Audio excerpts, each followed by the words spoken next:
chat open on the right, and we are live on YouTube. That's right. Welcome, everybody. Podcast Winterfell. This is the Fan Roundtable. I am your host, Timm Hines. I have some great guests tonight with me. We're going to discuss Season 8, Episode 5, The Bells. What a wild episode. Yeah, that's right. Sirens are rolling through. It's getting hectic. We got Podcast Winterfell here, part of the DVR Podcast Network. You can find us over at DVRPodcast.com and PodcastWinterfell.com. You can find us on Twitter at Winterfell Podcast, or we want most is the email. Email us over at podcastwinterfell@gmail.com. We got the finale next week, and we want lots of feedback. We want to hear from you. So let's jump right in. Today, I have Rebecca, John, Jim, and possibly Gina rolling through later. And we'll give everybody quick hellos, introduce themselves. And we'll start up with Rebecca, and you can maybe kick it off to John, and he'll pass it to Jim. We'll get this thing going. Hi, I'm Rebecca. I'm Shadowcat Bex on the social medias. I don't know. What do you want me to start with? Well, just say hello. Hi. And introduce yourself. We'll kick it off, and Jim will say hello. Let us know a little bit about themselves. Yeah, this is Jim from Canada. I don't really have too much of an online presence, but just a fan of the show and a fan of your podcast, and I'm just glad to be here right through to the end with you guys. So, hello everybody, and I'm kind of sitting outside, so you don't get to see my mug, unfortunately, because it's quite dark. So that's why I'm never on camera. And next up, we got a new addition to the roundtable. John, welcome. The new guy, the noob, the newbie. Hey, how are you? My name's John Del Vento. I do not have a separate online handle or anything. I just use my normal name because I'm very active online. People can find me on YouTube, Twitter, Facebook, all that stuff. I'm a composer and I've written music for quite a bit of guilty pleasure shows and reality shows and really crappy shows. Nothing as good as what we're talking about tonight, but maybe one day. I very much enjoy music, and I didn't have my piano setup planned for you guys, but we had a few technical difficulties, so I'm not going to be able to play anything live, which people, if you watch me, you know I do that a lot, but we're still going to talk about a lot of good stuff. I'm sure we're all even still in shock anyway, so maybe it's better not to have the music, but really great to have good panel here to talk about it. And yeah, thanks for having me. Podcast Winterfell. Excellent. No, it's definitely good to have you on with us. I think that the music will be an important thing that we're going to have to discuss in tonight's episode because it really accompanied the tension so well and the chaos, and the absence of music in some parts was even, the powerful part. And, sometimes you don't think about that, and the silence is just real important. Just like I would say in the last Starks, when that silence at the beginning and just the deep rumbles of bass started coming in, and that's when that tension came up. And we had a lot of similarities tonight, and last night rather, in the episode, and we'll talk about them tonight. And before we start, I just want to say that I got a little bit of information off the internet today. And since it's from the internet, I'm almost positive it's true. And I want to break it to all of you. I'm sorry. I don't know if you read this yet and you clicked this article, but the transcripts that George Martin wrote to the next books were in King's Landing. And I'm sorry, everybody. You probably won't be getting them. But I'm sure the internet will have plenty of stuff to write that we could just piece it all together and make a wonderful book to suit everybody's pleasures and make everyone happy, because everyone seems to have something to say, except that they really enjoyed watching this chaotic mess unravel of the Game of Thrones. This game we've been watching, this game, it's not reality, it's a game. And we're seeing who's rising to the top and how people play it and who's playing it fairly, honorably, nobly, strategically, sneakily, like a spy who's playing it like a savage, and there's no right or wrong, and we're seeing it all play out chaotically. And I happen to be very satisfied with what I'm seeing, and I like what I'm seeing. But I want to hear what everybody else on the panel has to say, and we're going to start, I guess, around the topic. I want to talk about just this top of the episode with Varys, Jon, Varys, Dany, Varys, Tyrion, and that whole triangle there of what went right, what went wrong, and what should have happened. So I'm going to start by asking Jim. And Jim, do you think that it was smart of Varys to even begin to try to get involved with this? No, ultimately, I don't think it was. I mean, it was a very abrupt turn on his part from supporting Daenerys to just suddenly switching to Jon. I think the show just kind of set it up that obviously it would turn out the way it did. But ultimately, no, I don't think. I think he should have just given her one more chance. Like, finish up with the battle. Let's see what happens, and then play the cards afterwards, right? It looked to me like he was trying to poison her as well. I didn't hear too many people talking about that, but the little girl, I believe, was coming from the kitchens and telling him that she won't eat. So I'm pretty sure he was trying to poison her as well. And I think had he just given it a little bit more time, perhaps things would have been a little bit differently, right? He was one of the catalysts to the Mad Queen. So overall, I like the character, but I think it was telegraphed a little bit that it was going to end up this way. Wow, I wasn't even thinking of that. Rebecca, I know you have a lot to say, so I want you to fire off here because that's pretty crazy. I definitely agree with Jim. Varys was trying to poison Daenerys. That was something I didn't necessarily get on my first watch, but there was enough chitter chatter on the internet where it's like, oh yeah, that's super obvious. And then I was able to watch most of the episode a second time. I guess the one thing I'll disagree about is that Varys had been very reluctant about Daenerys since she executed the Tarleys. Same with Tyrion. He was just kind of a little bit more like, this is bad. He was a little reluctant to give her the benefit of the doubt because he had already dealt with her father.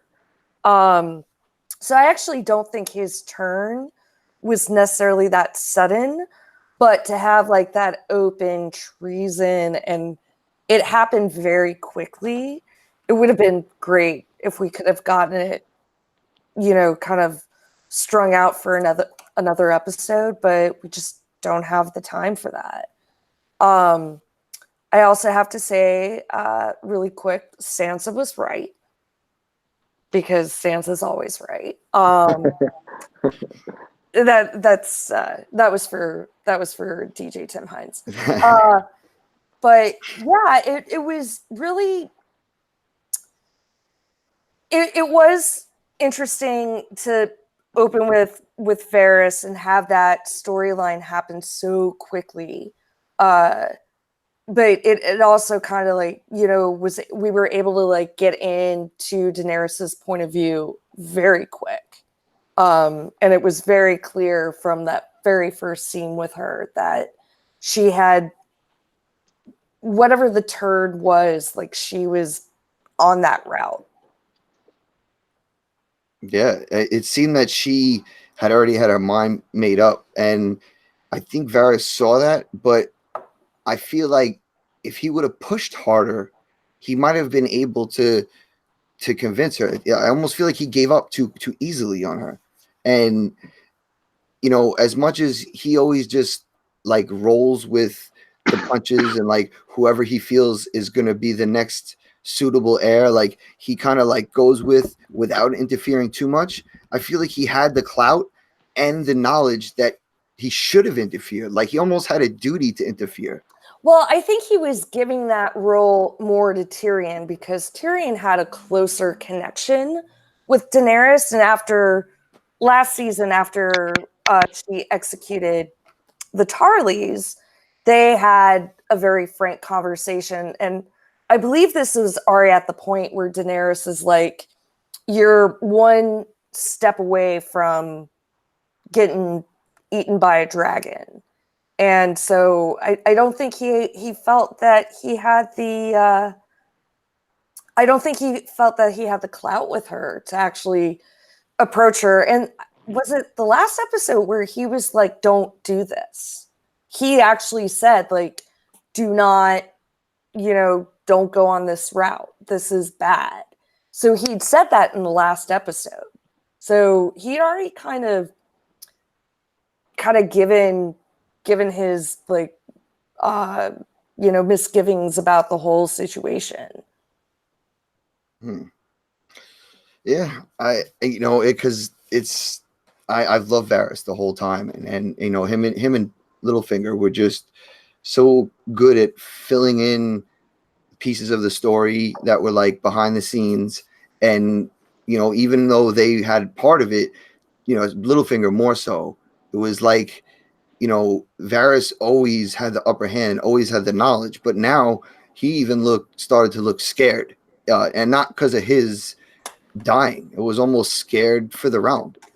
I want to bring John in and see what he has to say about Varys and this whole thing. And I want to also ask, why do you think that she killed Varys in secret, and then while it was in secret, used the dragon as such spectacle? Yeah, so first of all, I think it's really good that we're talking about this because in the midst of all the burning and all the chaos, there are several minor plot points and several, things that maybe have gotten overlooked, like what was just mentioned about Varys potentially trying to poison Dany, things that you could overlook. This whole scene, there's so much going on. And for me, as a watcher and a reader, it was really great to see Varys in action. We always know what he does. We kind of know how the little birds operate. We know he's behind the scenes, but we never really get to see really what goes on, really actually writing the letters. We saw how quick he was on the draw. When he heard footsteps, like, you could tell he was a pro. He burned that letter, bam, put it in the right spot. He did something with the ring. I don't know if that was just to cover up the temperature, if it was to pay off one of the next little birds that are about to come in there, but he did something. He had a plan. Watching him in action, like, keep his cool, that was really cool for me to see. Varys, this is what the Master of Whisper does. And to watch him do that was really cool. Now, to piggyback a little bit and to maybe push back on some of the earlier points, is we have to remember that Varys was really involved in this major conspiracy from basically episode 1, season 1. Him and Magister Illyrio basically orchestrated this plot even during Robert's Rebellion. They were in it to install in the show some kind of Targaryen, in the books of Blackfire. So he was involved with this. So he still wanted to accomplish his goal by finding the Targaryen heir. So I don't think he left Dany and it showed that he didn't love Dany or anything. He went to the next best thing, or the proper thing is, they started with Viserys. It was the big conspiracy, the big plan, a lot of money. That didn't work out. Next was Dany. Worked out. Okay, Varys was helping. Okay, he really helped. I mean, he went all the way to Dorne. He went all over the world for this young girl, and he did it because she was a Targaryen. This was his plan. That didn't work out because he found out that the male Targaryen is here. Jon is here. So he's still loyal to the Targaryens, but he's just going up the food chain. I think he got caught in the wrong place at the wrong time, and he got killed. And he knew that his plan wasn't working. You could see the veins in his neck. He looked older to me. In the books, Varys is always wearing powder and he looks good. But in the shows, you could see he was really sweating. So his master plan that he's been concocting for, basically almost 20 years now, just fell apart. And whose mistake was it? Maybe it was Varys's mistake. So to me, there was a lot of internal conflict there. And the actor put out an article or an interview today saying that he was personally conflicted about the scene as well. So that would be my take. Forgive me for rambling a little bit because it was just cool to talk about. No, that was great. Yeah. Keep going if you got more on that. Well, hey, you asked a follow-up question. I don't know what exactly it was. It was. So when she killed Varys, she did it like it was almost in secret. Spectacle. Yeah. So I really love the way she said Dracarys.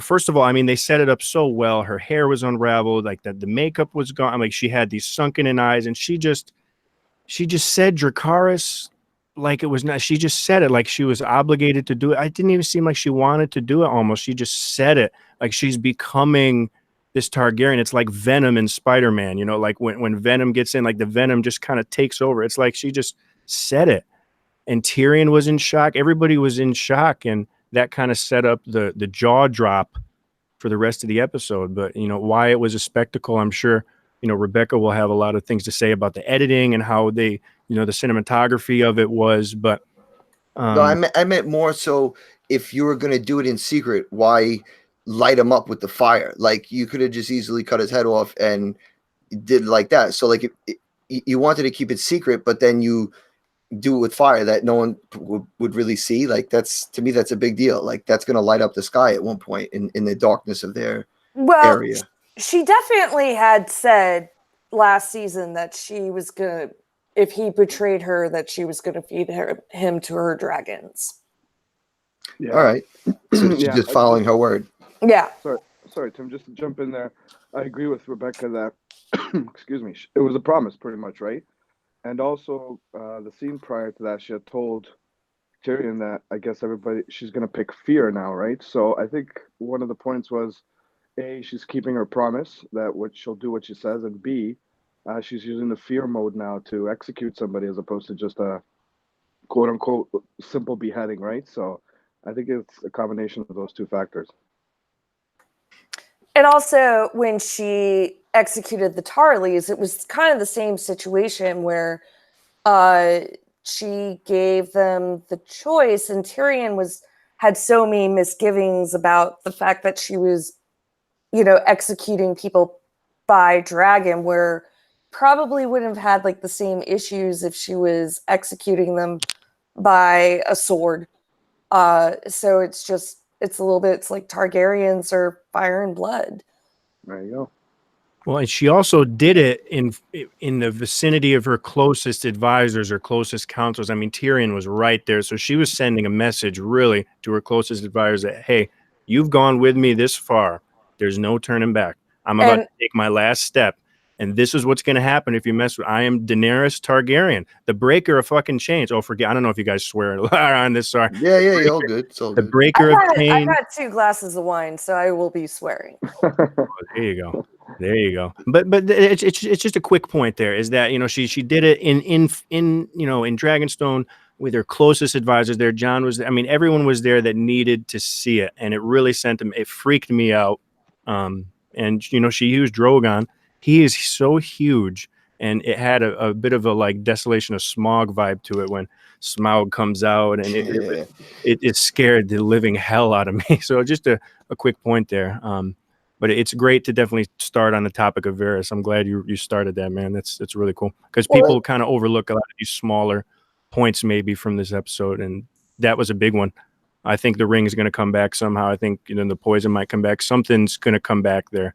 They compressed a lot into that scene that maybe we overlook. So she also had said in her big conversation with Jon was after Varys's execution, and she was like, Sansa is just as responsible. So this was done as, you know, it was done as an example. You know, she was very calculated in this whole thing. You know, even up to, you know, we'll get into the main event, but like up to that, she had already kind of set her mind and was just, when she was interacting with her council and different people in her crew, she was almost feeling them out to see if they agree with her. And if they didn't, it was like, all right, I know where you're at, because I already know what I'm doing. I just want to make sure you have my back. And it pushed with the thing led to Jon pushing her to the edge with, all right, no one has my back. Like she, you know, with setting Tyrion off with that knowledge that they captured Jaime was almost like, to me, saying, I know this is going to be the last time will be the last mistake you made, because she tells him one more mistake and that's it. And it's almost like she gave him the mistake to make on purpose. So she's like cleaning house with her crew anyway, because like she had it, Varys was a traitor, against her. So now she's doing that, and everyone involved essentially led to she broke it down so perfectly. And it was like, listen, she told Jon last episode, this is going to happen if you do this. He did it, and this exactly what she said happened. So what happens to Sansa? Like, is she going to go after her? Is she part of the problem? Well, Tim, if I could just touch up on an earlier point you just made there, I really think Tyrion did betray her, and she just comes out and say, I understand that it's not, in the grand scheme of things, a big betrayal as others, because he did end up talking to her about it. But, I could see why ultimately once we get to that point, how she got pushed to be, all blood and fire and mad Targaryen. So, in that scene, I'm not surprised, but somewhat surprised that, Tyrion was just left to kind of roam freely afterwards, after he admitted that, yes, he did betray her by not telling her first and telling Varys first. Yeah, well, essentially everyone down the line that told somebody, the next person, like, screwed it up. Like, if it stopped at Tyrion, he never told Varys, it might not have triggered Dany, and if Varys didn't find out, if Tyrion didn't now come back to say, I told Varys, and now he became a traitor, she wouldn't have found out that Jon screwed up. So everybody had a part in like this big web of deception. And almost, it's almost like if the truth came out, what would have happened? And here's another question. Who was Varys contacting? Just the realm in general? Well, you saw that he was writing the scroll, and he already had multiple scrolls, so yeah, I think he was sending out ravens to every corner that he could. Whether or not they went, I guess we'll potentially find out in the next episode. I just want to go a little back to the betrayal point, though, because I do think part of the problem is Jon told Daenerys from the very get-go that he was going to tell his family. And she's like, and she knew what was going to happen very specifically with Sansa. Like, once everyone knows, they will, once Sansa knows, everyone's going to know. So the betrayal, and that's when Tyrion came in. She was like, I was betrayed. And he said, yes. And she said, by Jon Snow. But she seemingly has forgiven Jon in Tyrion, but I agree with the point where it's like I think she's setting them up for failure. Yeah, because it's almost like if you want out of a relationship, sometimes you might just start picking fights for no reason with that person. And that happens in a lot of relationships. And instead of just being honest, like some people they'll just start a fight so that it can end ugly. And I feel like that's what she's doing. So she doesn't want to actually like just bounce from them, but like she knows essentially Grey Worm is like the only person with her. And you felt that from that scene where she calls him by his real name. And like that was next level of like her realizing that everybody she came with, when she says this was the only thing Missandei brought with her, it was almost like a metaphor that like, you guys are the only thing I brought with me. And, I feel like that's her only like thing left besides the dragon. And bless you. And, I don't, I'm not sure how she's going to come out of this.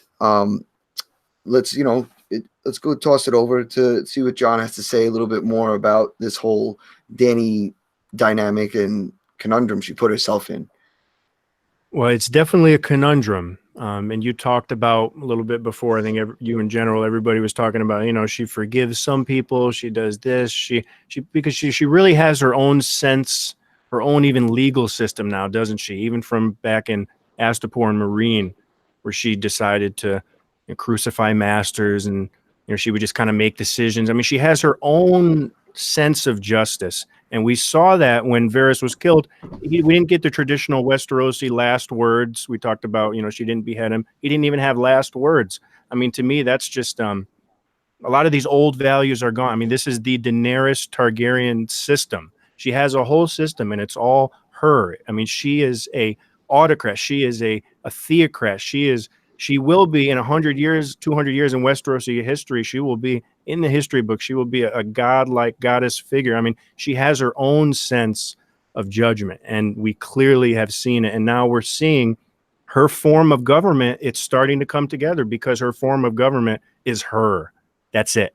It's whatever she feels, whatever she thinks, whatever she says at that moment, because she's the mother of dragons. And we've seen that side of her even from back when she let her brother die and she was cold. We've seen this side of her every single season. She's creating her world, and her form of justice was really showcased last episode. And to me, Varys not being able to get last words was a really, really big deal. And obviously, attacking after the bells, we'll talk about it. That's Daenerys Targaryen's justice. This is a Targaryen world, and I think that's how we're going to end it. So that's the only thing I would really have to add, is that this, I think, is just more of an overarching Daenerys Targaryen system of government, and it scares the hell out of me. Yeah, and I feel like we've been seeing so many times that she's reached out for this love and compassion side of ruling, and it never works for her. And she's, we've watched her learn all these lessons, and it's no surprise that, she went apeshit on King's Landing. It might not have been the decision some of us, in our world would have made, but from what we've been watching, to me, like, this whole thing's been building up here. And I found it interesting that, like, the catalyst that separated the love part was the thing with Jon, and at the end, let it be fear, she says to him, because Jon just wouldn't give her that love that maybe if she had, it would have changed everything. And I kept going back to that old, like, that famous quote, hell hath no fury like a woman scorned. And she reached out so much to maybe everybody get on board and love, and it just didn't work. And she was so scorned that this is now the way, and she's inflicting her rule. And I sometimes think, how do you get out of any kind of bad governmental system quickly? And it's clean slate, wipe it out. And she talked about breaking the wheel. She's doing it. Jim, you think she's breaking the wheel?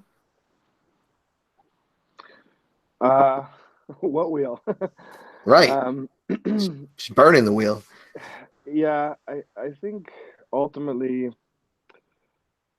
I do think she was set up to kind of end up here. I was hoping last week, I said, I think she's going to go right on the verge and then she'll stop. The exact opposite happened, right? She went right on the verge and then she just crossed that line. But I think her frame of mind right now is not wheel, it's not kingdom, it's just revenge and fire and blood, right? I mean, like you said, she's been abandoned by everybody. She's never been loved. She said it herself.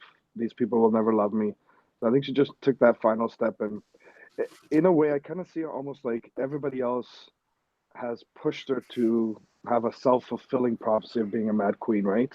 As opposed to her becoming a mad queen, I think everybody just pushed her to that direction. And she's pretty much just doing what everybody is thinking that she's going to do, because they're guiding her in there, right? With all the betrayals and deaths of her close friends and advisors. So yeah, almost like subliminally pushing, keep talking about, Yeah. the mad, your father, the mad king, the mad king, the mad king. And it's like, right. Like, really? Like, all right, now am I the mad king? You start questioning yourself. Like, damn, am I really mad? It's almost like they said it enough where she ultimately just started believing it, right? So, and she does have reason to be suspicious, clearly, right? It's and lonely, and all these emotions put together, I think just pushed her over the edge. Yeah. Oh, it was crazy. It was crazy. All right. So we know what set this up. So let's talk about. I want to, before we get to the battle plans and what Danny did, I want to talk about the scene where Jon and Grey Worm are at the gate, and Tyrion's, basically saying, like when the bells go off to stop, and how the disconnect happened. Do you think with Grey Worm when he just went off and just said, "Screw this"? Like, because they were fighting together amazingly. The Dothraki war cry was phenomenal. Like that, right? That gave me chills when they came in, and I forget the Golden Company's leader's name there. Harry Strickland. Yes, when Harry Strickland looked scared to shitless and just whack, and that, to me that was awesome. And they were all in unison, and then they stopped together. Jon and Grey Worm got up to the front, and like, was it Grey Worm's sense of duty that because Daenerys was still going and doing what she's doing to march forward, or was it he was so angry that he just wanted revenge? What do you think, Rebecca? Well, there was a scene earlier at Dragonstone where Tyrion was talking with Daenerys and Grey Worm was there, and he initially said, if the bells start tolling, that means they've surrendered. Call off the attack. But right before that, Daenerys was talking to Grey Worm and said, you will know when it's time. I think this was something that Daenerys had. It was a little bit more premeditated. And I think she was trying to hold back, and for whatever reason she couldn't do it once the bells started tolling. And once we get to that turn, I have a lot to talk about, but I actually think it was a premeditated plan that Daenerys and Grey Worm had. That's a very good point. I never considered that. Like there's definitely, like, throughout the entire battle, and you see it from Jon's point of view, there is a lot of battle lust, so to speak, even from like the Northerners. And the Dothraki have a little bit more of a battle lust. Gene, yeah. Well, yeah. And and definitely being in a war and being in that situation, like, people don't always make the smartest decisions. The Unsullied are very purposely trained not to have battle lust. I don't know how much I can't remember how much they did in the books, or I'm sorry, in the show, but in the books, they like very purposely like pointed out, like, they're not going to rape and pillage unless you tell them to. Yeah.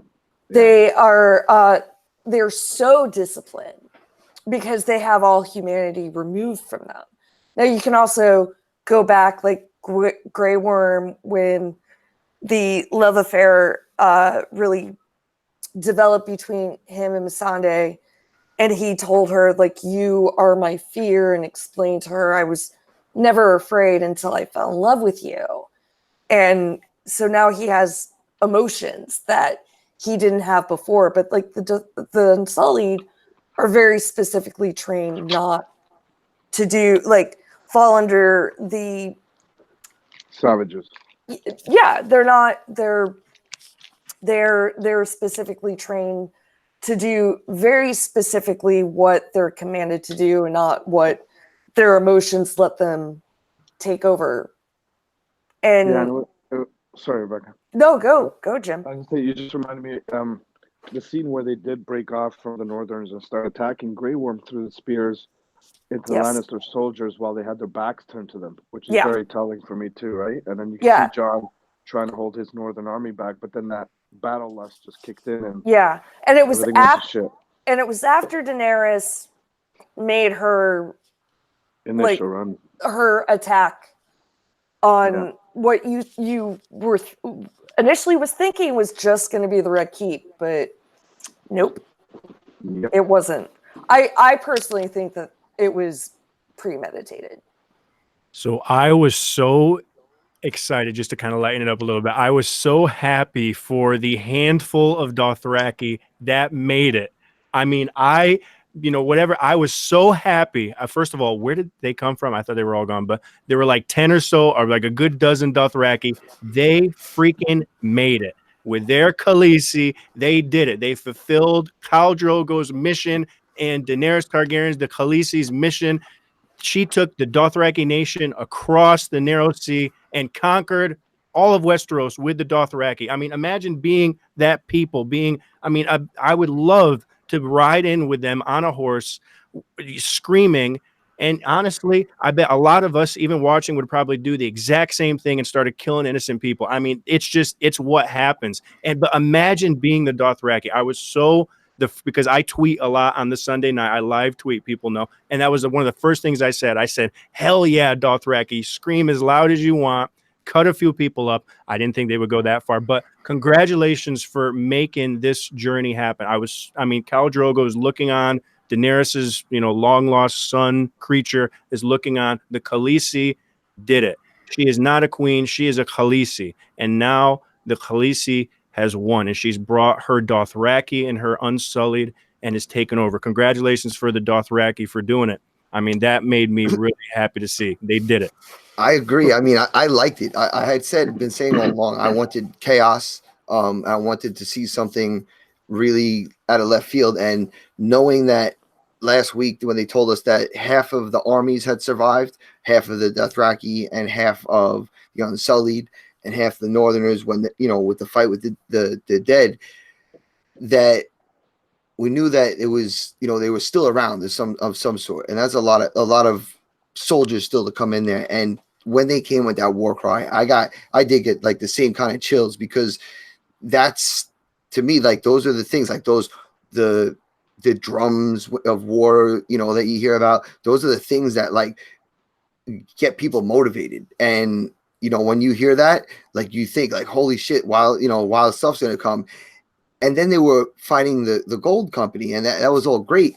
But then they took everything to the next level, and I was like, holy shit. And one other thing, like I was wondering as well, was when Grey Worm threw the spear, he turned around and looked at Jon to see what Jon would do. And I wonder if that was another test to see it, now that thinking about what Rebecca had just said about that being set up.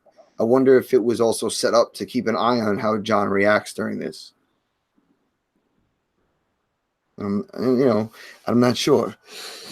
But this is a great discussion, and I think it definitely had to be pre-planned somehow. I mean, she had to tell Grey Worm is definitely at this point, her most trusted advisor in the new government of Daenerys Targaryen. He would probably be the second most powerful person in the realm. I mean, so they definitely have a strong connection. And she definitely, in my opinion, and I know Rebecca said it quite eloquently, they definitely probably planned it. They had to. I mean, it couldn't have just been, let's blame D&D for a cheap quinky dink that, after the bells, that Grey Worm is going to throw a spear and Dany's going to, no, they definitely, she had a side conversation with Grey Worm, and Grey Worm definitely went along with it, because like the Dothraki, this is what their purpose was. This is it. They're not going to show mercy. Who showed mercy to them? They're not going to show mercy to these Lannisters, to these people. I mean, they didn't, when Robert Baratheon was, sacking the city, they didn't, go to King Aerys's defense. So what do you care about these people? So the thing is, like, the Grey Worm is not going to tolerate this. I bet he smiled and nodded his head when his queen, his Khaleesi, said that. It seemed like a master plan. The Northerners joining in, that's where it kind of confused me a little bit. I wouldn't think a lot of Northerners would have done that. I think there's enough Northern values to me. I mean, to kind of remain. I didn't think the Northerners doing the raping thing, but I guess it is what it is. But at least with Grey Worm, I definitely agree or can see the logic. you know, the bloodlust and the warlust with the Northerners maybe, but that is where I kind of started to get confused, and I know we're kind of transitioning there next. Well, even like during the War of the Five Kings, and they addressed this in both the book and the show. Definitely in the book, like even Robb Stark's troops were guilty of these lesser war crimes, like the individual war crimes of looting and pillaging and raping. And it's kind of, you know, the collateral damage of the horrors of war.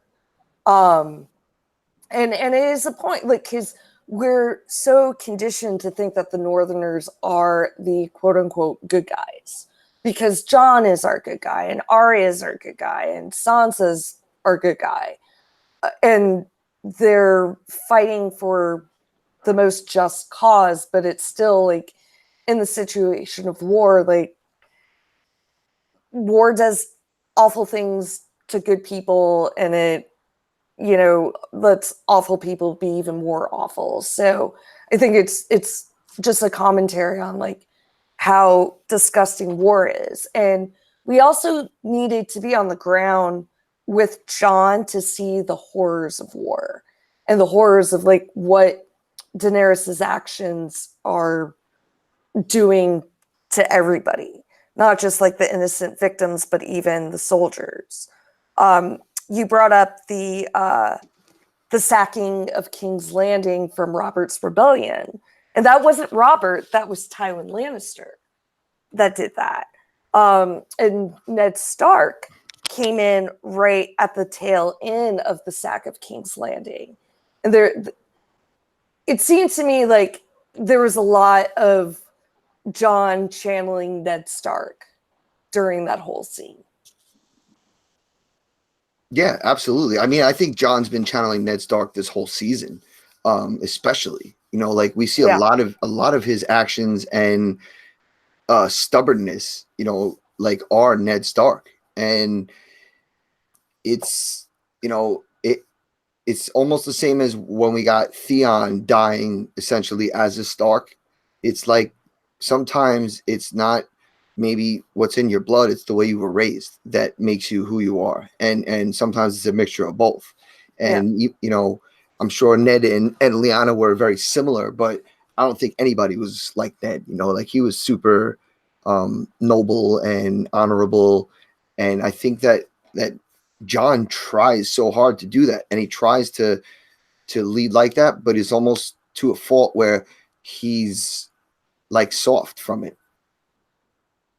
Well, would you say soft or I guess like I've been thinking of the word naive a little bit more than soft, like because even though like Jon's been in battles, like they have really been soldier against soldier. He hasn't really been in the battle where like innocent civilians are like the collateral damage, so to speak. Like the Battle of the Bastards are solely between two armies. The battle with the wildlings, yeah, there was probably collateral damage in that, but it was still really like two armies facing each other.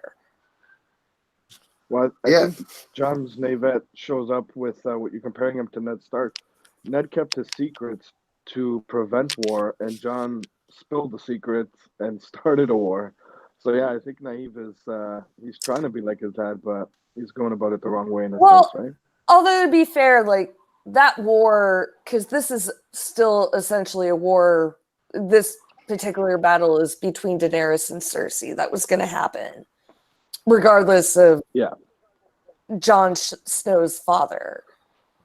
But it's true. I'm just speaking to Jon's naivete, like in the sense that he's trying to be honorable and tell the truth, whereas Ned was being honorable and holding a secret, and the outcomes were the opposite, right? Yes and no. I mean, like there's a lot of argument would the War of the Five Kings happen under like the circumstance had Ned told Catelyn, years ago, oh, by the way, like John's actually Lyanna's kid, but we have to keep it a secret or he's going to get murdered. I mean, who knows what Catelyn's response would have been to that, where in one sense you'd think like, oh, she would have accepted John as her own, or at least include him more in the family, or she would have been more like, you have a secret Targaryen here, get him the F out. Yeah. Possibly, yeah. You know, and like whether or not that would have started the War of the Five Kings. Well, no, I was speaking to the fact that Ned keeping the secret after the fact that the war had happened was to save one life, and John telling the secret is putting many lives at risk. Right. But John is still thinking of himself as being noble like his father and honorable. Yeah. When in fact he's not. Well, he's not that. He's it's like, do people want to do the right thing and the noble thing and have this honor still, or are they trying to change the ways? Like, do they not care about this stuff, or is this a dying breed of nobility? Like, it comes to a point where, like, you start wondering, like we were saying, like how everybody thinks the North is so noble, but you see in war everybody getting a little nuts and starting, raping and just slaughtering and even not obeying orders from John. So sometimes I wonder, like, all those old rules, is it just out the door? Like, are these, like, what Dany's doing is almost resetting it, like saying, listen, forget all that old stuff, and maybe some of that old nobility is just, even though it's honorable and it's nice and kind and fun to see, like the people acting good, it's not the right way to get through this world. Yeah, possibly.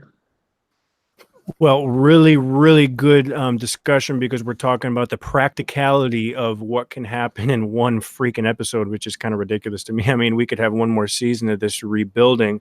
You're right. She is doing a serious reset. I mean, Valar Morghulis, a serious reset. And we know how difficult of a time Daenerys Targaryen has governing. She does not have the best track record as a leader I wouldn't call it a petty kingdom, but a small territory compared to Westeros, where you have several. I mean, there are still, there was some chat online about, what houses remain. There are still quite a few, minor and lesser houses. There's a greater house that is still active. I mean, you have House Aaron. Dorne is still, could be in play. I mean, it's hard to tell from the shows, but there's still plenty of kingdoms to unite, plenty of politics. And Daenerys is resetting it. How she's going to reset it is the big question. Is the nobility going to be just scattered, and she does how she does in Meereen and Astapor, and just makes a big decision and deals with the wars later? Or is she going to establish some kind of council and try to govern how it's sort of been governed, and keep the lordships together, keep Robb and Aaron around, keep, I don't know, Lord Braun's a lord, you keep all these people around. It's tough. Are they going to Sopranos it and let us, think about that? I really don't know, but I think we are probably stuck with her as queen. So they're going to have to figure this out. You had, you were talking a lot about earlier about the music and how there was a whole theme for her transitioning to the Mad Queen. So, maybe you want to just talk about that as we, we'll get into then her coming up on the fleet. Yeah, absolutely. That's my specialty, of course. And unfortunately, I don't have the piano working, which is fine, but I'll definitely mention a few of those things. I always take notes on the music. And one thing that was very intriguing to me, you mentioned in the beginning of the podcast, how important the lack of music is. Whenever we've seen Daenerys and Jon, we've gotten almost this cheesy Disney kind of love music. Like, it was almost over the top. The theme is called the Truth theme. Da, da, da, da. It's really beautiful and singing. And when Daenerys and Jon kissed in last night's episode, there was no music. And to me, that just, I knew there was something going wrong as a composer right there, because the directors definitely told Ramin, no music here. There's something. I mean, it wasn't cheesy. You could tell it was fake. There was a turn for Daenerys there. We didn't hear any music. And then we did hear the Truth theme again, but it was in a low cello. Da, da, da, da. And it created a brooding It was a dark theme. It was really dark and really scary. It was the same exact music that was used last season when John and Danny were loving each other and they're kissing. And now the same exact music is used when there's death and destruction everywhere. So to me, that was an amazing musical device that just supported the degeneration of Danny and John from loving couple to absolute chaos. I mean, if both of these people weren't even born, this whole place would be probably fine at this point. I mean, that's the 180 that Ramin brought with the music. And I noted that. And especially with the lack of music with the kiss, it was a big deal for me. But also a lot of the destruction, there was no music. Sometimes you do get the war drums, like you were saying, but a lot of the destruction here was no music. It was just screaming. It was dragon fire. It was rocks and rubble. And then you got our Light of the Seven theme from way back when Cersei blew up King's Landing. That came back. We heard that little bit of music. We heard it morph in with the Lannister theme. So we got some crazy musical experiences this last episode. And we heard, for the only time this season, the Stark theme. When that horse came back, we heard our favorite Stark theme. And we have not heard that. And I predicted in an earlier stream I was guesting on a few weeks ago that we probably would not be hearing that theme anymore because the Starks are done. Arya's not really Stark, and John's not really Stark. Sansa. So I didn't think we were going to hear that music. But when that horse came in, we heard the Stark theme. So something was there.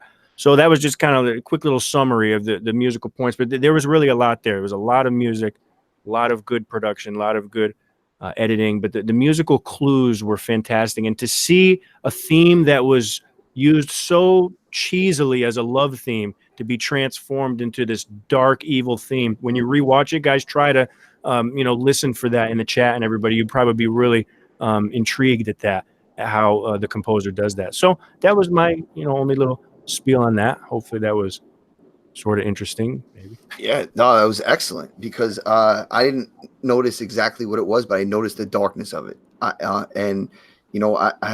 love listening to, Matt Murdock or someone like you describe it like that because it's hard, there's so much going on, and the music is always in the back of my mind, and I'm watching and I'm engaged, but I always remember that it's like making the ride move. And when you go deep and you hear the lows, like something these mischievous is going on or something bad's gonna happen, and I definitely noticed when the music cut out when she after the Iron Fleet scene, it was like and yeah, they definitely do a good job with the sad and the tension building with the music, that's for sure.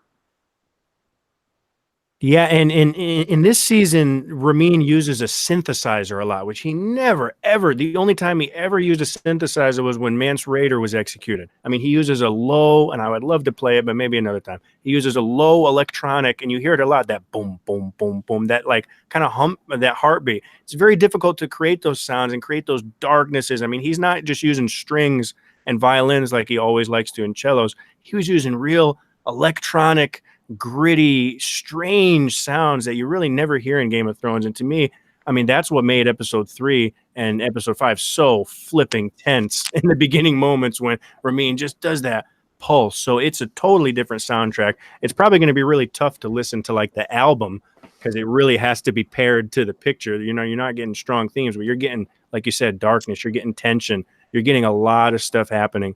Here, there's really a lot of darkness, and to use electronics is really different. I think Ramin probably just wanted in last season, let's go for it. Let's give it something evil, something different, because this is going to be a different season from across the board. I definitely, when I was listening to the music, and especially paying a little bit more attention to it, my second watch, like I felt the word evil a lot. And it was like, yeah, like you're saying, it's that pulsating, like, woo, woo, woo.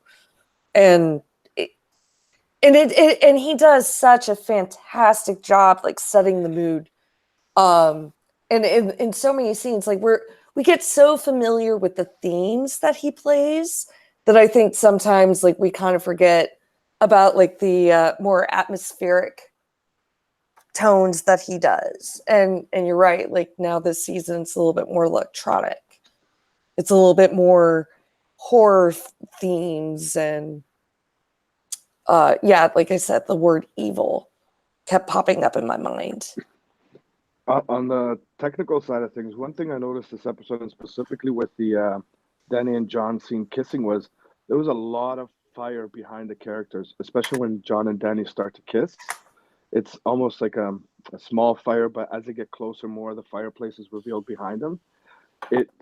From that scene on, for the rest of the episode, it triggered something in my mind to just kind of focus on a little bit, and it just, ultimately the episode being all about her burning everything down was paired with the audio. The visuals were just fantastic, as they usually are in this show. Well, so. And Jim, you brought it up because right before John came in, she was talking with Grey Worm, and they threw Missandei's slave collar, yeah, and even just like burning that. Like, although I had like kind of an issue, it's like this was her one possession, and it's like, well, how long has she been in your service?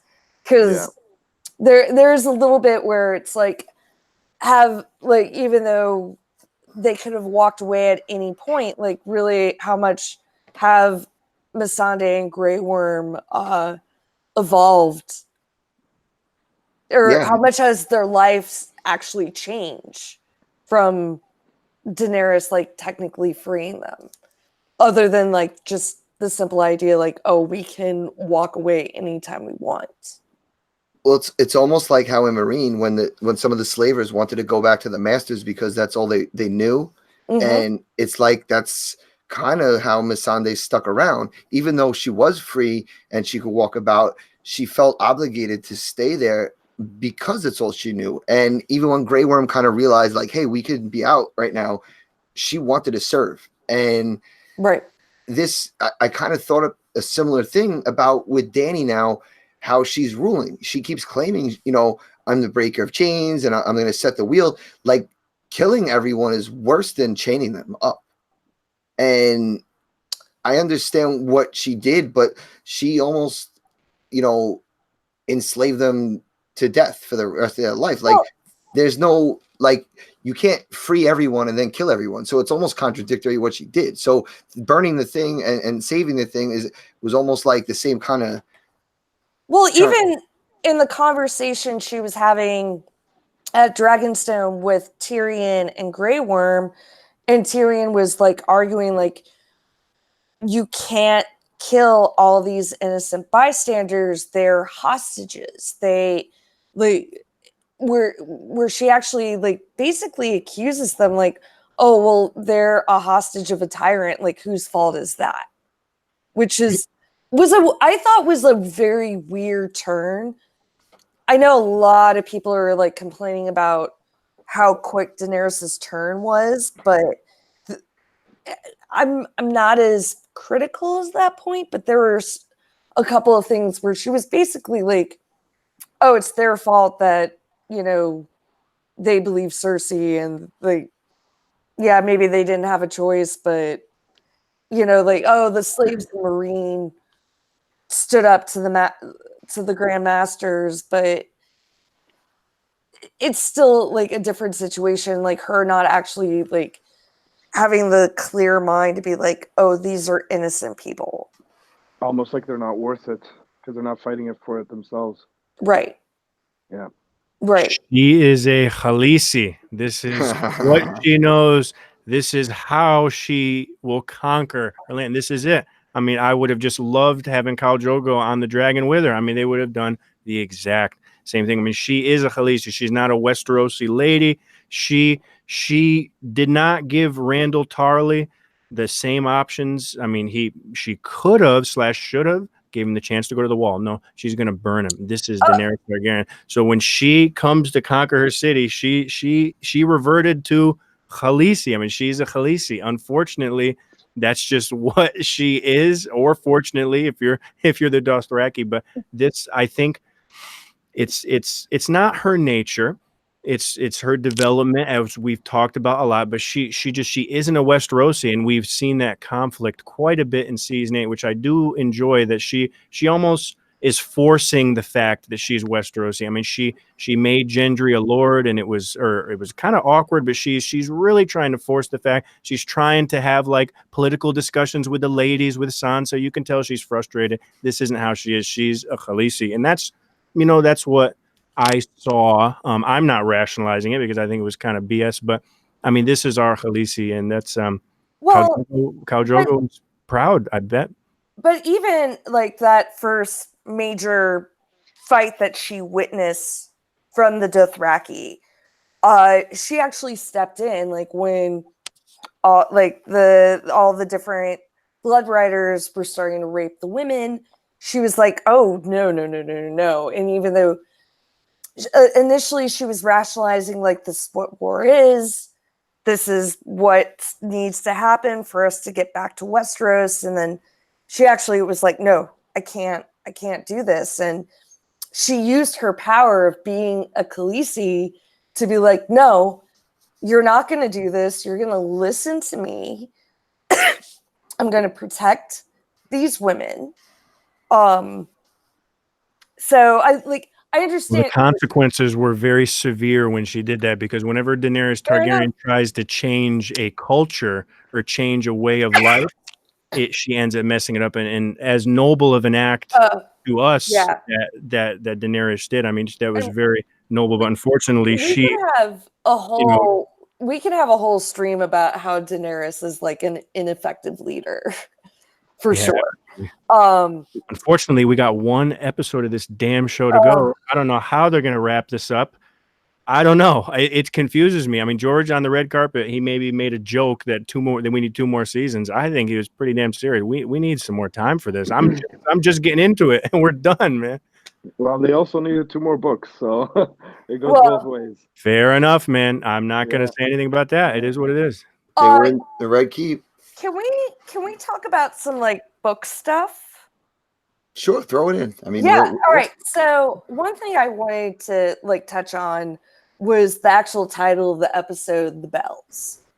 I don't even know how to like paraphrase this all very quickly, but for the book readers out there, there's our favorite exile lord, John Connington, who the Battle of the Bells. The Battle of the Bells, exactly. Yeah. And I wanted to read a couple of quotes from A Dance of Dragons, because the bells kind of seem a little odd for Daenerys, like for that to be like the trigger for like the turn that she took. But I think there was a little bit of a nod for the book readers, especially in Dance of Dragons. And when we read John Connington's chapters, he talks about the bells quite a bit. So there's this one passage. And excuse me, I've had allergies for the last 3 days. My voice is kind of going, but 17 years had come and gone since the Battle of the Bells, yet the sounds of the bells ringing still tied knots in his guts. Others might claim that the realm was lost when Prince Rhaegar felt Robert's warhammer on the trident, but the Battle of the Trident would have never been fought if the griffin had only slain the stag there in the stony sept.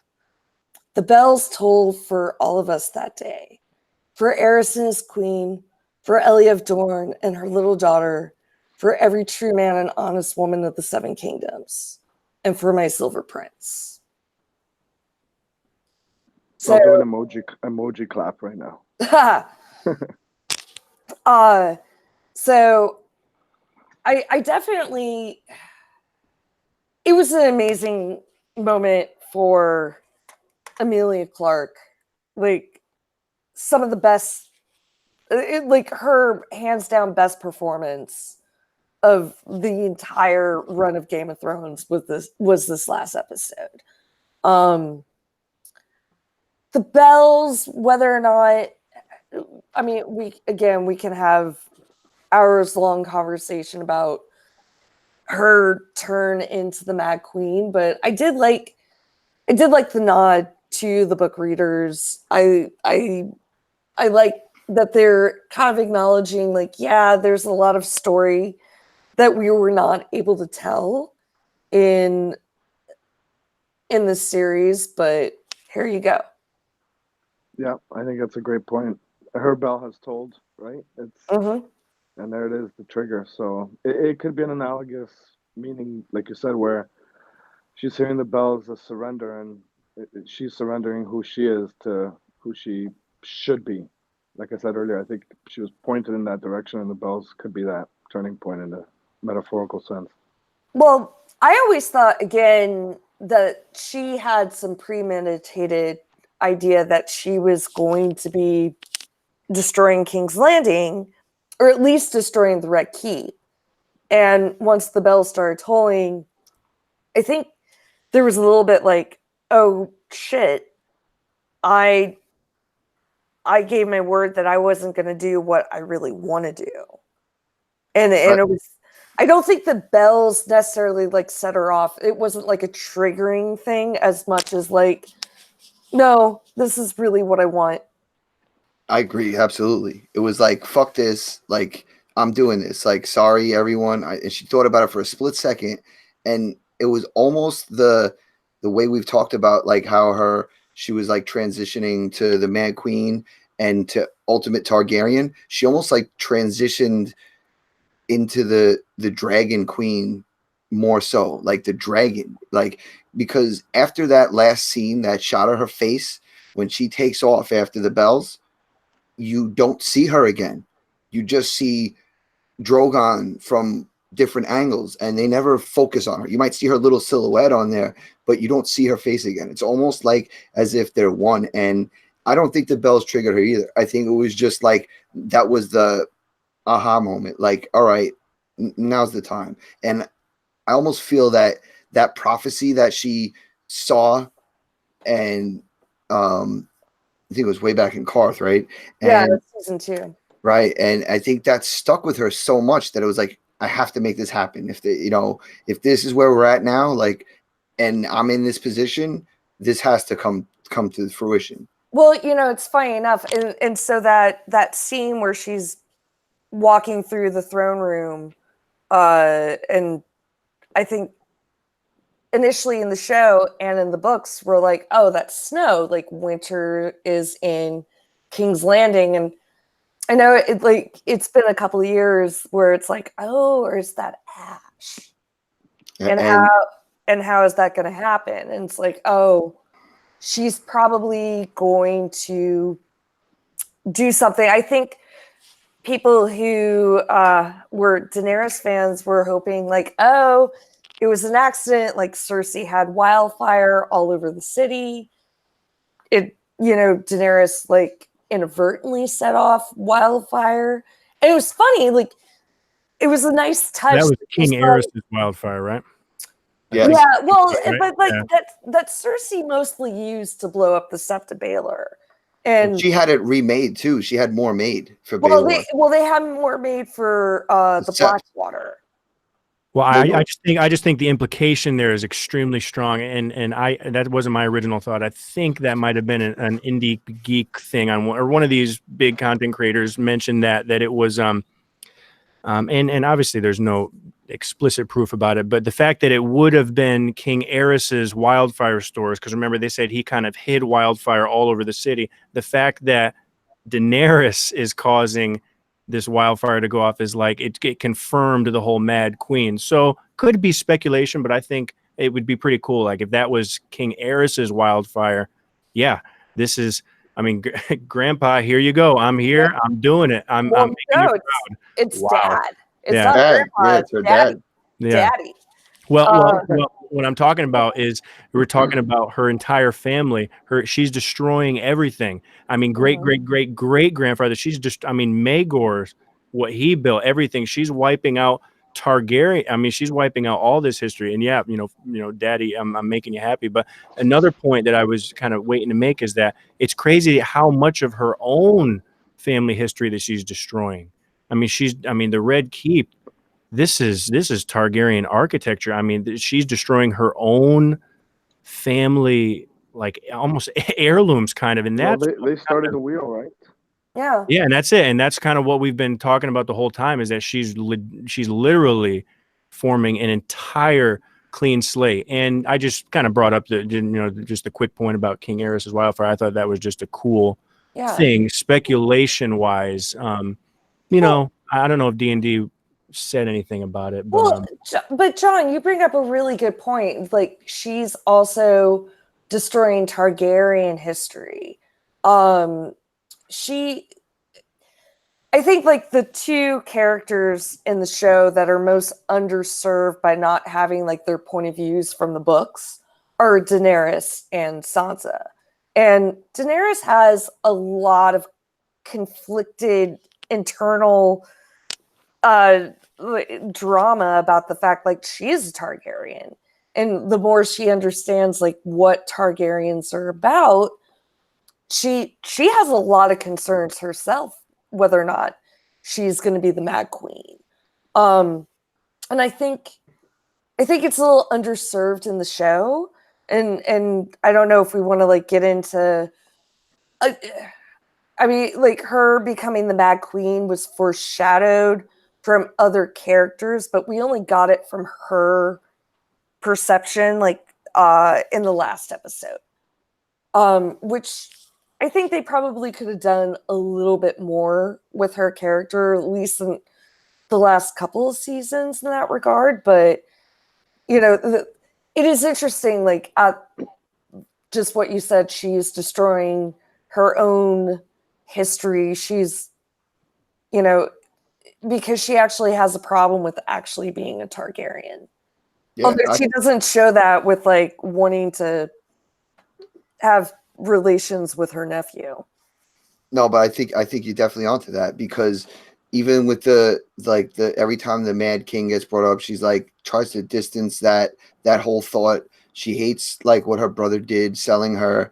I think she felt so alone, and I think the way John was talking before, how she's like she is a Khaleesi, and combined with what we were saying earlier, how like you're a product of where you were raised more so than maybe your exact bloodline. So all of this combined, made her what she is. And I think that we saw dribs and drabs of the Mad Queen sprinkled throughout. Like when she killed the Masters and, wanted to kill them all. Then she didn't kill some. And then she, listened to his daughter. And it was like she went a little bit, got pulled back, a little bit, got pulled back, got a little bit, pulled back. But this, like you said, we kind of saw it develop last episode.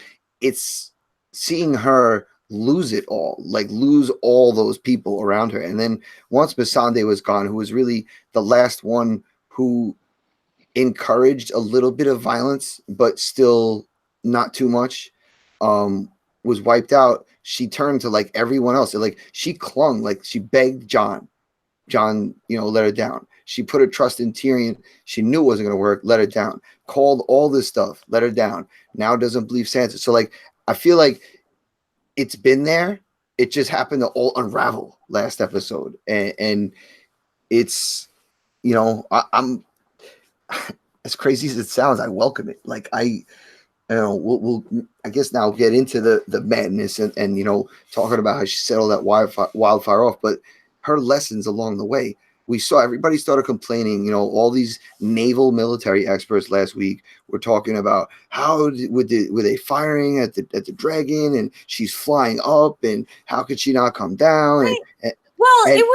She learned. Silly. But the point was she learned it, and this week she came in with the sun at her back. They couldn't see, and you saw it from Euron, like look it up, like where is she?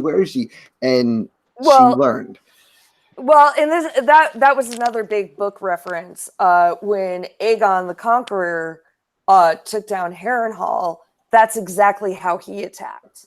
He went high up and then like came down from the sun so they couldn't see him. I think that's a big air military strategy, Yeah. And, yeah.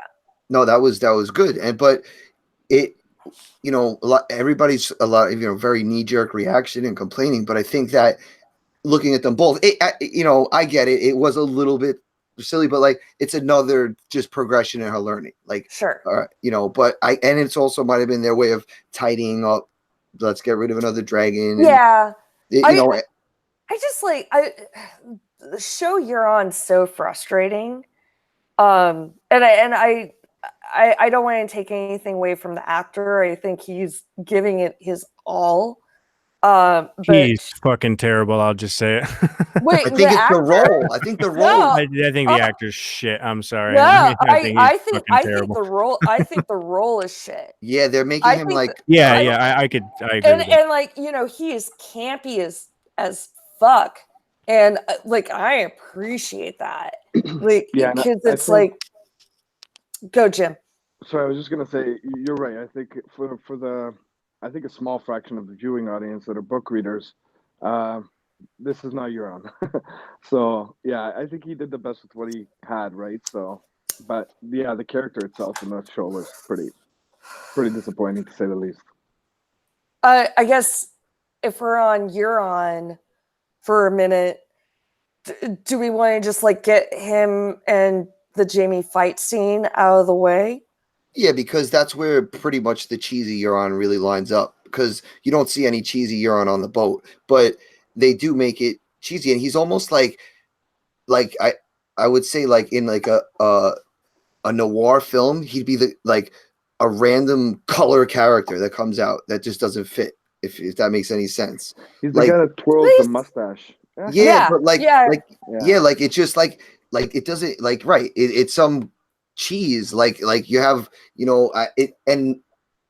it's funny at the right times, but it doesn't fit, and I feel like he either should have been with us longer for that to make sense, but I loved it. I loved that those lines he said, when to smile, I'm the man that killed Jaime Lannister, was hilarious, but it also didn't fit in the episode. But was it hilarious in a good way? No. It was a hilarious line for his ego. Oh, sure.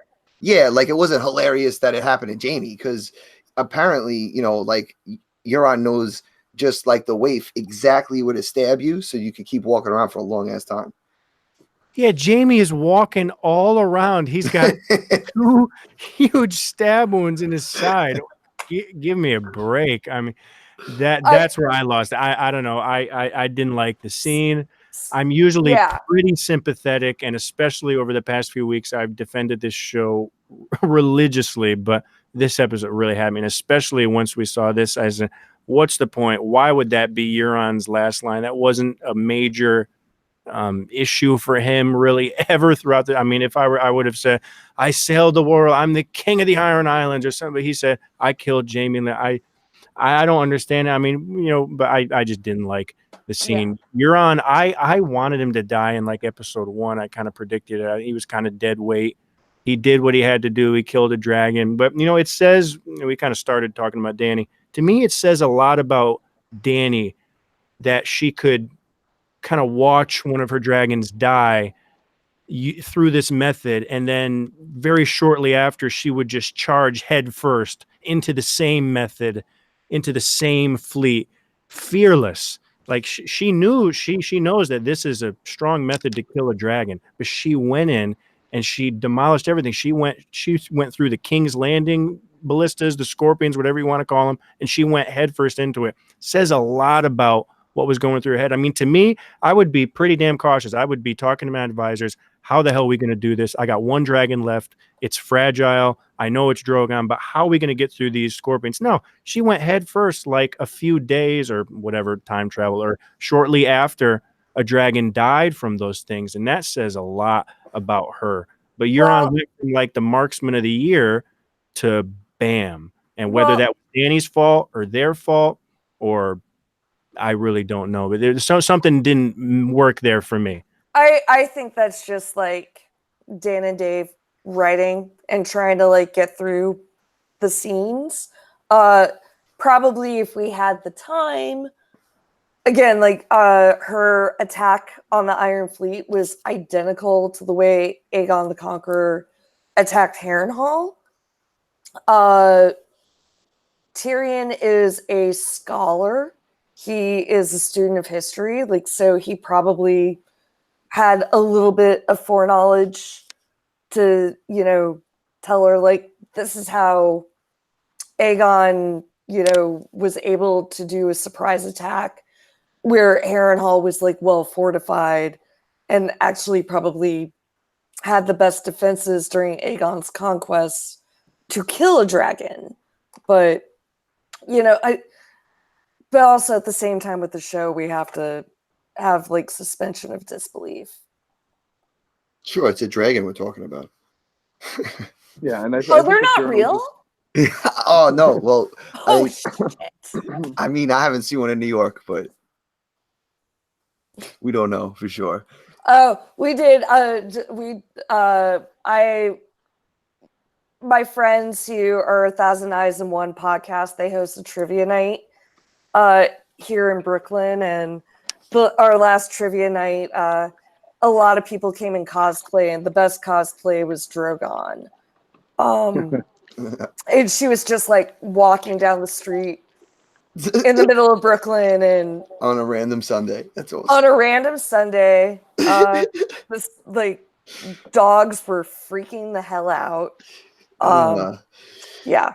But I mean, speaking of the dragon, I mean, she rode that dragon well, and I want to get back to the Euron thing, but the dragon, I don't know if it got more powerful with their connection. I think that was a thing too, that confidence, that faith she put into the dragon to get the job done.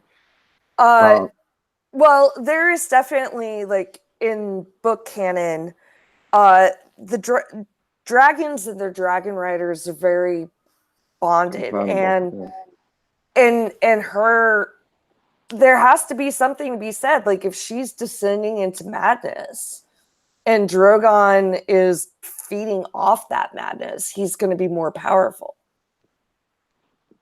Yeah, that to me was, and it looked, I mean, maybe it was the perspective, but it definitely looked bigger, and it looked so much more fierce. To me, out of the entire series, this was the best looking dragons consistently through the episode. But yeah, I don't know. Well, let's bonded with her. Yep. Let's wrap up Euron so that we can get back to the King's Landing stuff. We haven't really. We're talking more about everybody's mental. We need to talk about the physical aspect of what happened. So let's bring something up about Euron. If not, we'll move on. Connecting to Euron, I don't think there's, well, for me personally, there's not much to say. I think, like we said, it was bad writing ultimately. And I defend the show too. You guys know that. But with Euron and Jaime in that sense, I was hoping to transition into Jaime a little bit and Cersei, if you don't mind. Yeah, that's good. That's good. So ultimately, again, another arc where perhaps this is us wanting it to end a certain way and it doesn't. The prophecy of the little brother, which was never mentioned in the show. We all kind of took it and wrote it. And, in the end, they just die in each other's arms, right?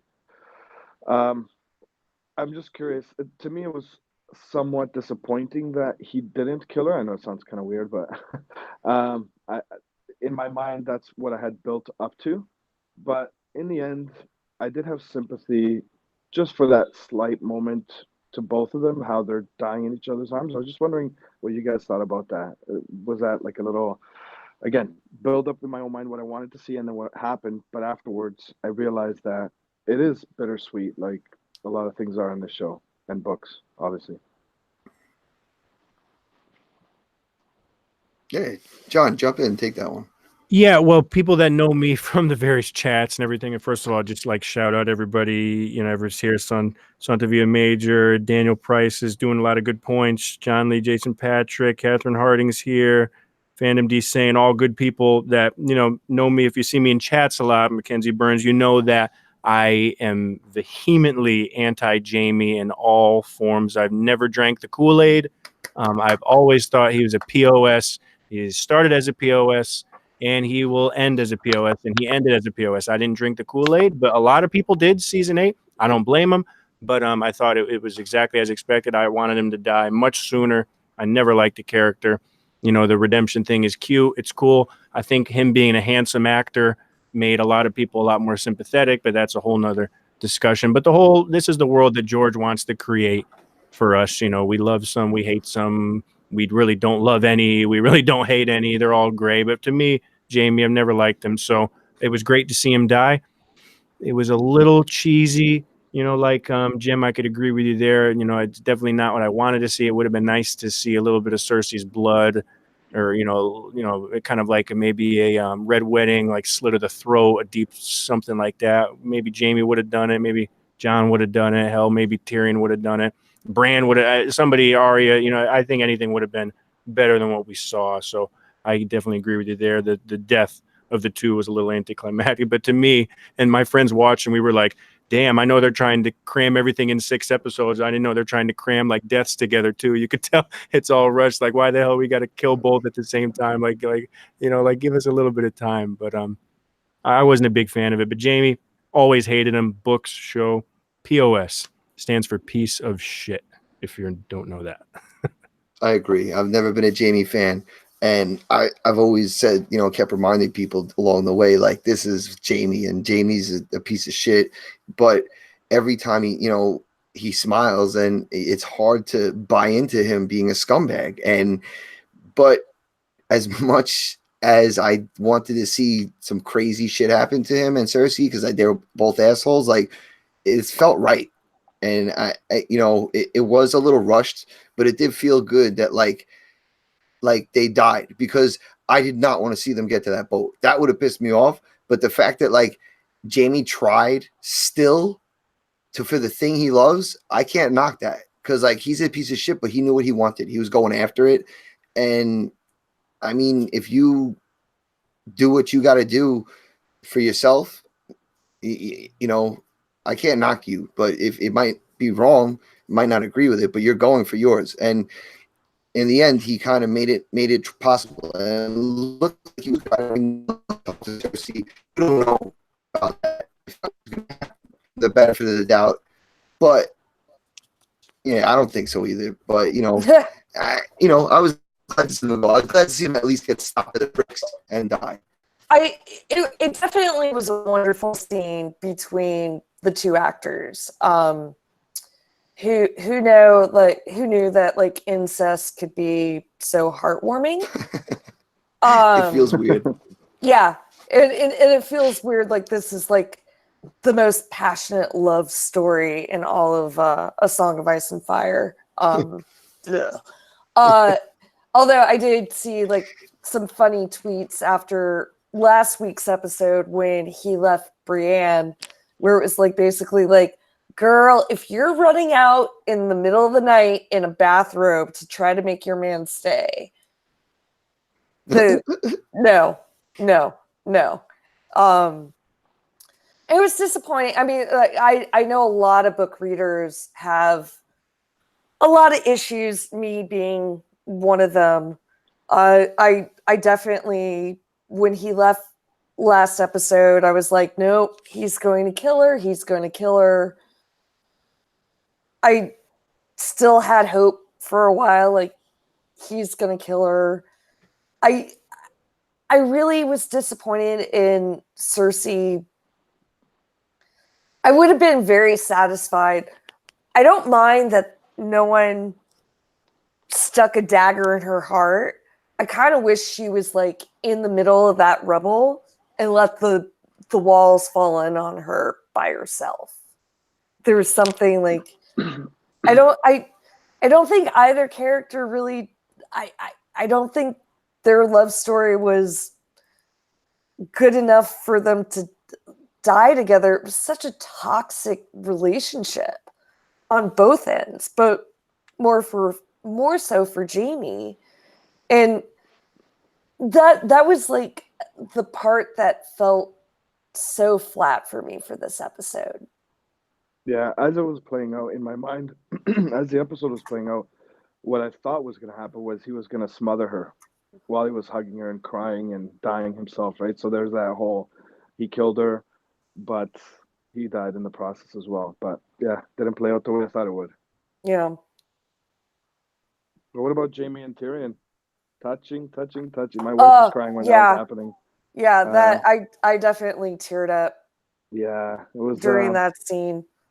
It was personal, not personal, but personal. Yeah, I guess personal to me. I have a brother, and we're quite close, and it really tugged at my heartstrings. Right? It's like just now talking about it, getting emotional. How two brothers or two sisters, siblings, whatever. Yeah. In that final moment, just it felt personal and real, right? So they did a great job there, both the actors, and wow, really good scene. I think everybody with a sibling can relate at some point where it's like that was the only person for whatever amount of time that like really understood me. And all the shit we go through together, fights and laughs and tears and happiness, and they just did it so well in that 1 minute, 2 minute scene. It was unreal. Really good acting there. Yeah, they did it really well. I got over it in about, kind of 10 seconds because I fucking hate all Lannisters. but it's still cool. Like, you're crying, but then, like, I can't wait to see both you sons of bitches die. No, just kidding. We should call you Bronn instead of John. Oh, yeah. I know. I get this beard and this hairline, too. But, like, Bronn has nothing to stand on now. Sir Bronn. Oh, Sir Bronn. Who's going to honor that shit? No one. Yeah, no one even knows. Like, that's the funny shit. Like, who really even knows where all these pieces are at right now? Like, is it going to be like a mad grab for land? Like, you just run and plant your flag? Or is there like someone's going to be set up as like the real estate agent? Like, all right, I have this lovely place called the Keep here. It's a little burnt. It used to be red. Now it's rubble. Here's a tinfoil prediction. What if Tyrion makes Bronn kill Daenerys? Ooh. I said tinfoil. Yeah. I should have made a tinfoil hat for... I mean, how's he going to be able to give them the land? Like, he doesn't have any... I know, because Daenerys is going to be like, oh, no, not you. Bronn is so sneaky. I think he can be the one guy. We need some comic relief. Imagine seeing, like, Dany stays king or stays queen, which I think is going to happen. I don't think she's going to die. I don't believe. Oh, she's going to die.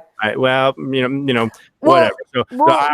We'll do predictions later. Yeah. I think she's definitely, or whatever government. If they give her a government for half of the episode, that's fine. I think Bronn is going to be part of her government. Like, imagine seeing that. First of all, it's comic relief.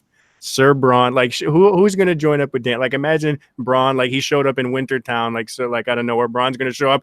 Your Grace, how are you? I'm Sir Bronn of the Blackwater, here to serve. Like, that would totally be Bronn. And you like who else is going to be on Dany's council? I mean, I guess she's got Grey Worm. Might as well Sir Bronn. Like, imagine him being in that position. It would make us laugh. It would be funny. And if Dany dies, whatever, then Bronn dies. But imagine Bronn being on some kind of counselor, being a true lord at the end of this. I mean, give us one fan service thing. Yeah, or him walking in going, these crispy people that didn't know shit, right? I'll tell you what's up. Or he could be master of real estate. Like, I think that the spinoff that they should be on HGTV, where they rebuild King's Landing. I mean, it's a perfect fixer-upper. Yeah, the tinfoil strong in this one tonight. No, but so let's talk about King's Landing, because it's pretty much gone now. And the way she came in and just lit every street up. Now, it was hard to tell some of the spots, but like definitely you could tell at that one gate that she set off wildfire that was in there. Do you think that was lot of the gate where the Golden Company got destroyed? Yes. That was just Dragonfire. Yeah, but it looked like it exploded. Like but it wasn't green. Okay. Yeah, I think I'm a little colorblind, so I didn't know. I can't notice. Color. It wasn't because definitely when you saw like big aerial shots, like later on, like you saw little puffs of green. Yeah, I don't think it was a lot of wildfire. Just yeah. Okay, so you think most? Oh, so most of it was Dragonfire. It was Dragonfire because it exploded and like Drogon like flew right out. I mean, and like there's a little bit like, oh man, like the Golden Company, like R.I.P. Harry Strickland. Not really, but good thing he didn't bring elephants. Hi, Yeah. Gina. Yeah, Gina's in the house. Hey! Hi. Hey, Hi, I've Gina. got a few Hey, glasses Gina. of wine. I'm just warning you all. Oh, I've been Cersei this whole time. I've been drinking wine throughout the whole episode, and I have a Cersei haircut, so That's awesome. We need it to get through. This is a rough one. The So, Hound. We yeah. haven't touched on the Hound. Oh my Oh. God, no, we haven't. The Hound. Well, I Well, guess Gina can take it. yeah, Gina, Should you're we- yes. Talk So- about Arya and the Hound. So, that was a really good moment where he's like, don't be like me. And it makes you wonder, like, okay, like, what's going to happen for her next? Because I know a lot of people are thinking, okay, she's going to kill Daenerys, but I almost think it's like one of those theoretical, like, flip-flops. Like, everyone thought Jon was going to kill the Night King, but I almost think Jon, if anyone kills Dany, it's going to be Jon at this point. But I think people are thinking it's going to be Arya. Well, I know after my initial first watch, like I remembered her saying, I'm going to kill the queen. I'm going to kill the queen. But when her and Sandor initially like breached the wall and breached like the northern forces, she actually says, I'm going to kill Queen Cersei. Yeah. So I don't see Arya getting 2 big kills like that. Yeah, I don't either. But she's like a little like Deus Ex Machina for D&D, which is fine. Like she's great. What color are Danny's eyes? They're supposed to Well, be violet. they're I think. supposed to be violet. In the show, aren't they a little green? No, they're I they're thought they were blue. blue. Yeah, Blue? they're blue. She has blue eyes. Someone- Cersei has the quote unquote green eyes. Well, that's what I mean. I didn't know if maybe that was going to be the switch off for the green eyes. Yeah. No, Dany has blue eyes. All right, so yeah, I mean the Hound was that scene with the Hound and Arya was amazing. Like that, they came in knowing, like the Hound knew what Arya was going to do. Arya came in knowing what the Hound was going to do. Like they went through that like battlement, and they're just like, yeah, okay, go tell your commander, and they just kept going. Like they were hardcore, and then that separation, got my heart. I mean, it was like Arya was scared and realized she wants to live, and that was amazing. But Sandor, And that's what she called him, right? She called him Sandor. yeah, she called him Sandor, not the Hound. Oh, Yeah. Gina, And how did it make you feel? Oh, sorry, go ahead.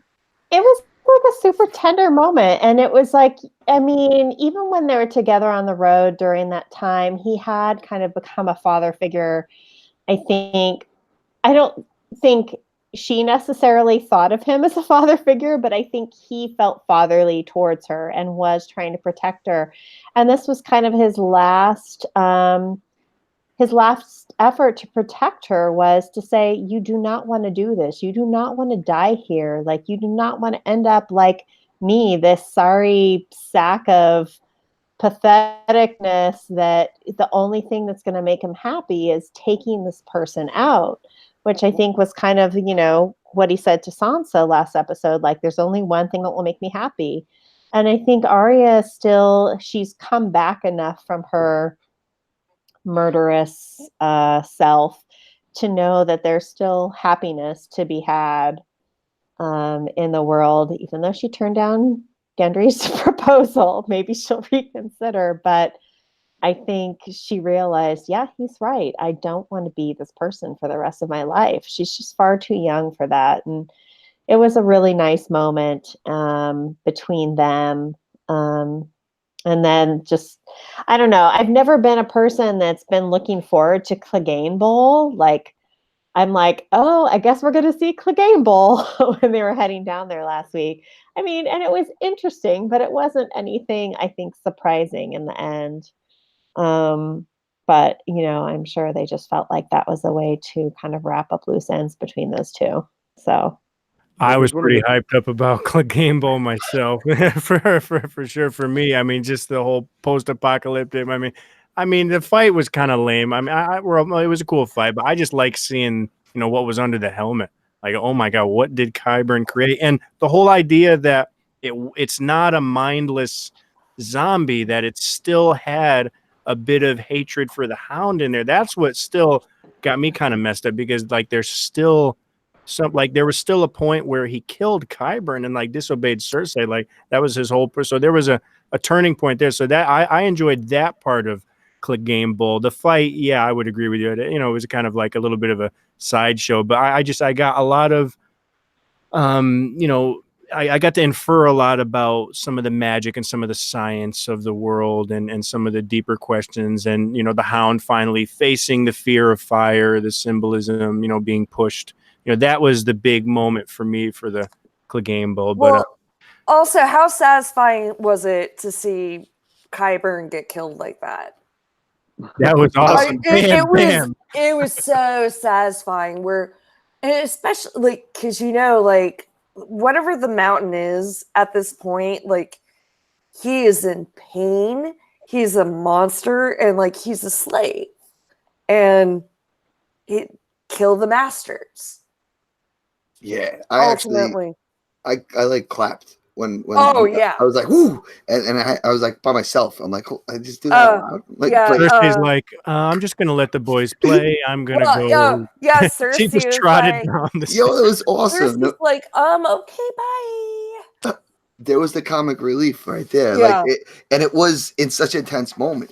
But even like the Hound was laughing half the time, like because he realized that this whole time he was like fighting and it's mad at someone that was a piece of shit and that he had to just take out. Like it was almost like the Hound knew he was better than his brother in the end. Well, I thought the Hound was going to get it too. I thought he was going to get. When he started like crunching the eyes. Yes, like, Oberon. I was like, this cannot be Oberon part 2. Ah. Yeah, no, I definitely was screaming and hiding my eyes behind my friend's back, and I was like, no, I can't do it. But well, the Hound is like when Mick Foley, fell off the steel cage, and he's he's putting his tongue through his lip and he's ripping him. I don't know if anybody used to watch. Mick Foley had this big match in pro wrestling's like fake, but he's still like busted up his whole body, and he still got up and fight. And he was smiling the whole time. That's what it seemed like to me. The Hound, he's got his eyes. He opens up the crusts of his eyes, and it's just such a strange scene because he was ready to die. That was when you finally like give in, like nothing matters at that point. Like that's why and I think the fact knowing Arya left like gave him that release. Like now I could just go and do it, and that's why he had no problem with pushing him through the wall in the end when he realized there was no other way. Like how crazy was that? The body stab was. I was like watching him pull it out, but then the head stab, body stabs, the head stab, the eye stab. Oh, right there. And it's like, oh yeah, he's just gonna push him off. I still think Harry Potter did it a little bit better. But it's fine. I like what John said about facing the fire, because that was another big step. Like he just walked up there like, this is what it is. It is what it is, and I gotta just do this. Yeah, and he's one of the only characters that had a complete arc in a sense, right? From beginning to end. From the first episode to the last. So it was good to see at least one character completely go through everything. Excellent point. Yeah. Yeah. Oh, good old Hound. Anybody else want to jump in here with that? The Game Bowl? Hey, sorry, Tim, I didn't want to interrupt you. I just wanted to say excellent point. If you still wanted to keep going, I didn't mean to interrupt you there. Just excellent, really excellent point there about Hound's arc. Yeah, man. So he did. And it was fitting. We got to see a lot of changes. He got to settle along the way with Sansa, like all those little things. Like he got to reconcile with himself about, killing the people that he did when he found that religious faction for a minute. and then obviously that didn't work out. But we saw like an attempt, and he stuck with them. Like he went and fought up, north of the wall. He fought every battle, and it was awesome. The Lord of Light clearly used the Hound, and people that know me know I'm really big into the Lord of Light, and I'm really, really into it. The Lord of Light, in my opinion, I guess I should say, clearly used the Hound for a reason. The Lord of Light clearly used Arya for a reason. So there's a very deep importance, in my opinion, to the Hound. Why the Lord of Light, I believe it's an actual, physical being, spoke to the Hound and used the Hound, because Hound is an extremely important character. The Hound was basically dead. The Hound came back to life. Okay, so there's a lot of special stuff that we're not going to get the answer to that has to do with the Hound and has to do with the Arya, that has to do with Arya and the Hound and how they were put together. That the Lord of Light or whoever, all this three-eyed raven stuff, something was there. There's something special about the Hound, and that's what I think that there's a spiritual Westerosi kind of spiritual thing happening there too. That the Lord of Light used the Hound for a very specific purpose, and the Night King would have not been destroyed if it wasn't for the Hound. If you really put these pieces together and the Lord of Light kind of using these characters, but we don't want to do too much tinfoil. But that's just something I noticed a lot. Yeah, no, I think the Hound is like in so much way he's like one of the most, like, in Shakespearean terms, like one of the more tragic figures of like all of the Song of Ice and Fire. And yeah, like it's a very good point. He has probably right now the most satisfying arc. I'm not going to say anything better than John and Jim just said, but you had a complete story with him. And I think some of my favorite moments of all the series are from the Hound. Was it last season, the Gravedigger scene? The Gravedigger scene was it was perfection. It was really perfection, and I had so much faith in Dan and Dave for a while. Well, he's gonna have all the chickens he wants now. Yeah. Who's at the bloody gate? The bloody Hound. All those little like whatever version of Valhalla that Westeros has or Planetos has, like he's there. Yeah. Eating chickens. All the fucking chickens. All the fucking chickens. You guys are gonna make me cry now. Fuck the king. Jim already made me cry earlier, so it's your turn. No, did I? I thought it was allergies. No. I had a moment thinking about my brother, and let's take a little thought about poll siblings. No, happy cries. It was a happy cry. Yes, yes, for sure. Let's maybe take a little poll in the chat or something. So which do you think was more of a tear jerker? Would you say the Hound and Arya, if you had to pick, or would you say Tyrion and Jaime? And we can maybe talk amongst ourselves. Would you say you're Sandor and Arya or Tyrion and Jaime? And my phone just died, so I'm not watching the chat. So let's see what people maybe here. I'll watch the chat for you. Want to maybe say about that. For me, it was definitely Sandor and Arya, but everybody. It was equal. For me, it had to be Tyrion. And yeah, I think it was Tyrion and Jaime for me. I'm going with Sandor and Arya because that I felt such a bond with them two, and I never thought they would come together again, and the fact that they got back together was amazing, and the fact that he swayed her at the end was awesome. Now, I'm sure it was partly fear and partly, realization of how nuts what she was doing was because of this situation around her. But that was beautiful. Like that was. Daniel Price just mentioned, and it's a very good call. Like it was very poignant when Arya called the Hound Sandor. Yeah, I agree. I think that's the first time anyone really called him Sandor to his face. Yeah. Oh. Another Shadow Barrack, Cat's making her yeah, appearance. it's pretty much just Barrack that called him Sandor, I think, really, and it all has to do with all these Lord of Light figures. I mean, he's a very special, it's a very special name to use. Arya, how about the acting? I mean, if this girl does not get an Emmy, I will flip out. Just she can put that face on and that little eyebrow, and she says Sandor, and to me, that was it. Oh, her I really- eyebrows deserve an Emmy for sure. How did she do that? I mean, I haven't seen something like that since The Rock. I mean, I pretty good people's eyebrow. Listen, I mean, she was good, but the best facial acting in this whole series is by far Sir Davos. I mean, every one of his faces is phenomenal. Even this episode, like when Jon breached like that little thing, hold on, move, and they saw the gold company, like Davos was like when the shit started hitting the fan, he was like, what the hell? Like his faces are awesome, but not in the emotional way that Arya's face was there. He has some good emotional faces. Like his face after Melisandre died was pretty good.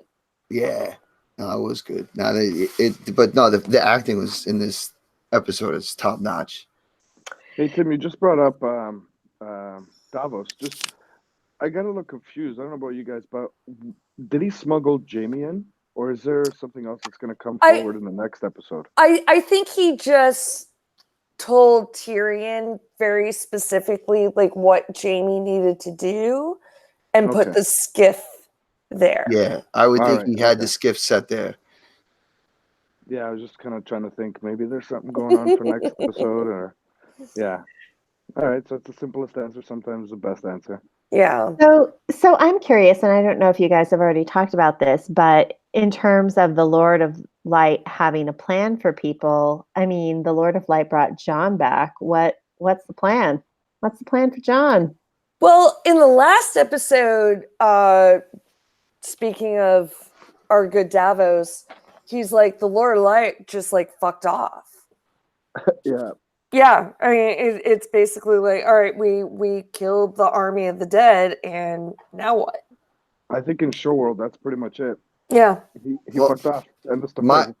My interpretation was kind of, I thought possibly that Melisandre was the Lord of Light, and that the Lord of Light realized, now, you know, Jon might be freaking out right now because he seems to be big into the Lord of Light, so I want to hear what he has to say, but like, I thought maybe that was like her saying, all right, the job I needed to do was done. The people now got to figure out what they need to do, but she needed to battle that Lord of Ice, or the Lord of Light needed to battle that. So I'm not sure. That's just a speculation. I want to hear, you know, since Jon loves Lord of Light, what he thinks. I'm a devoted follower of R'hllor, the Lord of Light. No, I definitely believe, and there's strong evidence that the Lord of Light has to be a physical figure. It has to be an entity. I used to have a theory that the Night King was the Lord of Light, and I really did my best to piece things together, and I really, really did my best on that theory, but that didn't pan out. But I think that the Night King was a figure. The Lord of Light has to be a figure, and the Lord of Light has been working throughout history, just like, just another Blood Raven figure. I mean, George just created all these figures, Makoro and, Pyat Pri and all these warlocks. And, the Lord of Light is a figure in history that, became worshipped and it was very powerful and figured out these death things and bring people back and put things into plan. But really it's the singular Night King, or the Great Other, or however it was interpreted 300 years before that, the Great Other versus this Lord of Light figure, this Green Seer or something like that. That's kind of it's very tinfoil, very speculative, but I think that's where the show was going with it. I mean, George will never reveal a deity, all that kind of stuff. And the Lord of Light is not super big in the books. We're not talking books, but in the show, the Lord of Light has a ton of individual music, has a ton of important scenes, has a ton of, and what I believe to be very clear roles and very clear decisions in the show. I think the Lord of Light has really been pulling the strings a lot more than even Blood Raven. And the thing is, Jon probably shouldn't be alive right now.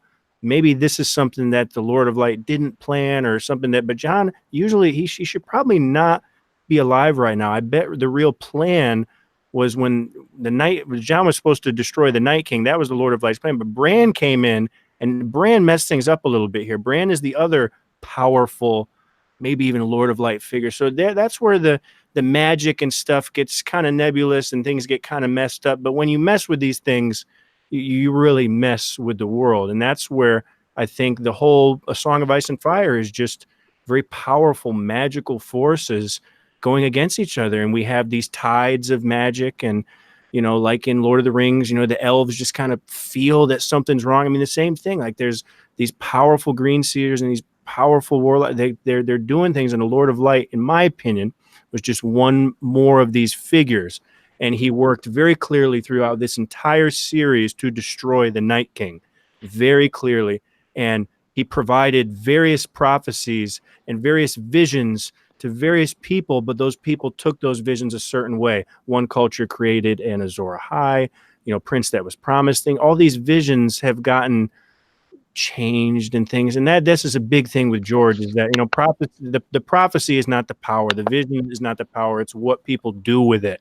And that's where the story was going. What Melisandre did with the prophecy, what Beric did with the prophecy, what the Hound did with the prophecy, they interpreted Cersei. it, you know, correctly. That's what it is. And I know it's a little bit of a rant, but I really love this topic. It doesn't get talked about enough. It's a central theme in this entire series, a central character. I think it is a single entity. We're never going to get the answer, but it's great to talk about this stuff. But the Lord of Light is very powerful. You can convert anytime. I painted my place red because I love him very much. Or kidding. her. What if it was Melisandre? What if like that how we saw how I never old thought of that. It's actually pretty cool. Like Melisandre could be the Lord of Light. Like she was so old. You know, that part was the only thing that really led me to believe it. And now I think like what happened with Melisandre, like she basically went back to Essos and she just like honed her skills, and she basically like gave all of her life force to do what she did to help defeat the army of the dead. I don't think my she. crazy theory is that she really probably didn't go to Volantis, or she probably didn't go to Essos, because I mean, my wider theory, like I said, I've been working on this stuff for a while, is that Melisandre is a wildling. If you really look into it and you really look at Lot 7, if you mean Melanie Lot 7? Well, here's the question. Lot 7 is Hardhome, is basically the point I was trying to make. This is a whole different topic, but I really think Melisandre stayed north, is that she found her answers up north. And she's she's more powerful at the Wall for a reason. And I really think that she's from there. I don't know. Maybe she went to Volantis, whatever. Or maybe she went back to Ashai. Because, like, Ashai is also, like, quote unquote, a hinge of the world where, like, magic is stronger. Because that's where fun kind of book stuff and stuff we like to talk about. I can't wait till after the show's. No, I can't wait till after the show's done. People are always asking what's going to happen. We still have so much to talk about. Like, these channels will be alive. The fandom will be alive. There's so much more to talk about. We love it. It's one chapter in this great world. We're all going to keep going, and I hope Podcast Winterfell will keep going as well. This has been great, guys. I know I asked Tim about this earlier, but because we're talking about the Lord of Light, we need to talk about our one true king, Stannis Baratheon. I just want to like shout out Sanrixian.com. She did this wonderful Stannis Baratheon shirt.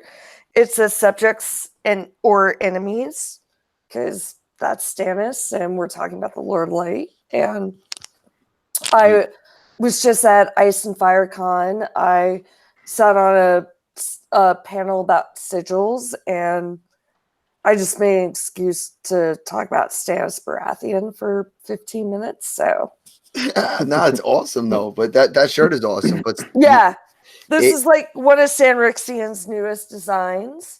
Sanrixian.com. She's amazing. If anyone watches Lucifer Meets Lightbringer, they will be very familiar with Sanrixian. So while we're at Stannis, talk about Melisandre at the Wall.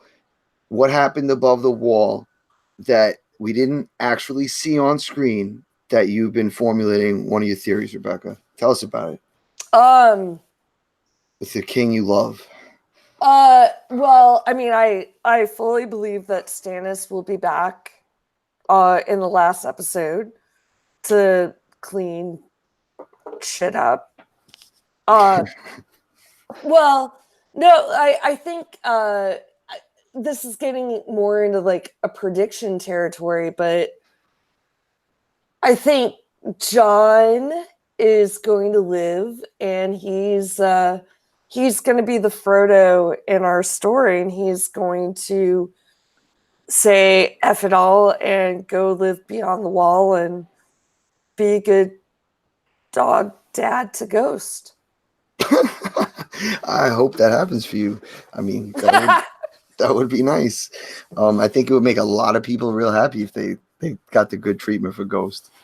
As much as like, and I understand, like I understand like budget restrictions. I understand like Ghost lives, the animal that plays Ghost lives in an entirely different country than where they shoot. But like when they're like, budget, and then we get the total mass destruction of King's Landing. It's like, don't give me budget as a reason that you didn't shoot Ghost and didn't shoot John saying goodbye to Ghost. And gave us, we watch, my friend that I'm watching the show with, we watched the previous episode right before this episode, and I've only really cried with Ghost the whole season. Just Ghost. I mean, he did bring up a good point. I mean, Daniel Price agrees in the chat. You can torch the whole city, but you can't have John Pet Wolf. I mean, the budget thing now is not the right excuse. So I get that. No, and especially like it really meant like flying Kit Harington to a different country. Like, you can't afford that, HBO. Like, no. Yeah, that interview seemed like some of the worst director BSing I've ever read. I mean, and I'm a composer. I work with a lot of directors and stuff, and I know that they're the master BSers. That's just what they are. And somebody asked him a question in an interview. It made him look bad, and he came up with a really lame excuse because the budget. Give me a break. No way. I mean, they had a reason there, and there's a lot of political dynamics on this show. The guy that played Varys, the Varys actor, gave a great interview like a few hours ago about a lot of the politics going on and this stuff. So what was going on with Ghost? Maybe, who knows what was, but budget is a tough answer. To me, it seemed like that director, I know he's great. I think it was Nutter or whatever. Yeah, it was David Nutter. Maybe was just trying to, make up an excuse. But what I'm hoping is that it's diverting from the fact that like John's actually going to have like an actual scene with Ghost. Because when he left Ghost, that was like very clearly like, oh, John is walking away from his Stark identity. It was like your cat is flipping out in the back. My cat? Not that one. There's another one that's not sleeping. It is bouncing around like yeah. It is so great. He's mad. He gets this John talk gets him upset. Ghost. Yeah. She is the but yeah, no, I actually think it's like kind of like trying to cover up like there's actually going to be a good scene with like John and Ghost. It's interesting. Yeah, I never kind of took it there. Yeah, that's really cool. That would be nice. And if it doesn't happen, I have a lot of words to say about to a lot of people. The internet's about to explode anyway, no matter what happens next week. But before we get into, because we're running pretty nice and lengthy here, and I still want to talk about what we're going to expect for next week, I want to just ask Gina if she wants to bring up a subject or a topic, because she, hopped in a little late. And if not, we can just talk about what we think and what we're expecting for next week. I mean, you guys probably already talked about this. I mean, the whole, I know seeds were planted along the way for Dany to become the Mad Queen, but it does seem very fast this season. And it is just kind of disappointing thinking back to the time she said, that's not the type of queen I want to be. And, just kind of like, it's sad to think she was so weak and vulnerable and crushed about everything that was happening around her that she felt like she had to burn everything to the ground. Especially when nothing that personal had really happened to her to trigger this specific instance. And so I understand why this, why it happened, but at the same time, I'm just kind of disappointed in the character. And I guess that was just kind of one of the main things I thought, like when the bells were ringing, I'm like, you've got it, girl. It's yours now. Just like go take out Cersei and it's over. And she just chose to like do so much more destruction that was necessary. And I think I know that Railroad Martin has always been a big, very anti-war. And I think if there's any episode to show how hideous war can be, it was definitely this one. Just in terms of how people kind of become crazed and turned, like even Grey Worm and even some of Jon's men, just like once that first spear was thrown, it was like game on. Let's just like kill stuff. And that was just kind of like really sad, I think. Just kind of sad commentary. Well, I think it kind of came full circle because as we saw that madness happening, we saw Arya let it go and choosing life. And then she comes out of that choice with Sandor and sees all this destruction. And it kind of then full circles it back to her realizing that there's no good way out of this shit. Like you got to just now keep fighting. Yeah. And she was really trying to protect the innocents on her way out, that mother and the child and just people like, you can't stay here. You're going to die. And so, yeah, it was really interesting kind of the way those two almost swapped intentions, where Arya was once so filled with murderous hate and revenge, and that was what fueled her. And Dany was this breaker of change, and it was kind of a complete role reversal between the two of them. I thought it was very interesting, like when they were like doing the behind the episodes, and I know how much we don't like referring to behind the episodes, but I like even at work today, a lot of people were complaining about like we never saw Dany. Other than like her big turn, we never saw her on top of Drogon,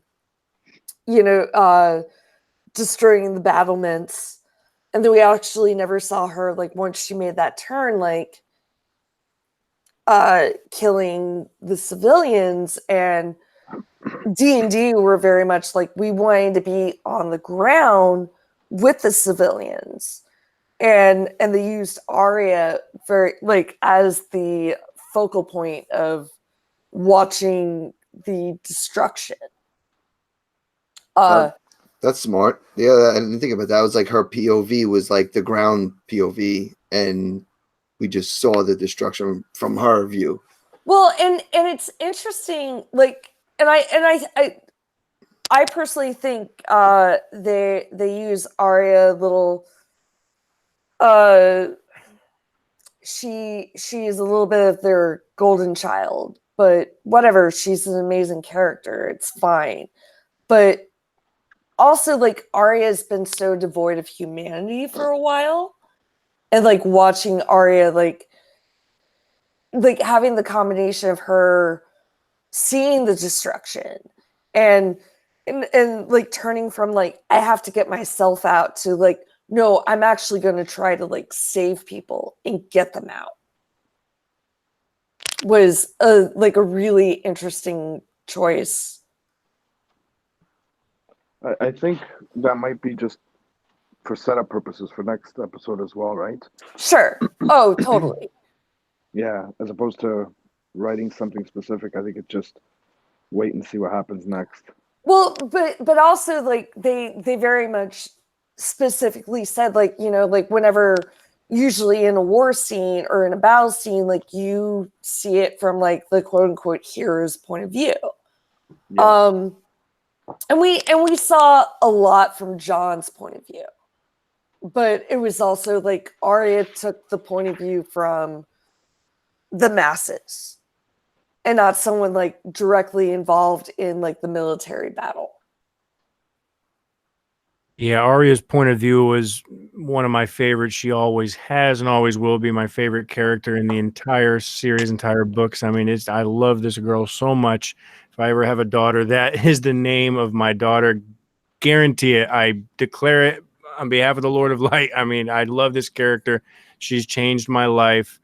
Thank you, George, for creating it, and credit to whoever helped produce that character and coach her at. But just being able to watch this character has literally changed my perspective on life in my own life, and I loved seeing her do that. I really loved it. I thought she was a goner in that one scene, kind of the way they shot it. It was kind of like Cersei and Jaime, like I really thought she was a goner. I kind of started bawling. The stampede. Yeah, there was one where it just cut to another scene, like it was just like a bunch of rubble, and when she had the ash all over. Yeah, I thought she was a goner. I started really tearing up because when they cut to her in the ash, and I yelled, "Wake up! Wake up!" Yeah. And it's like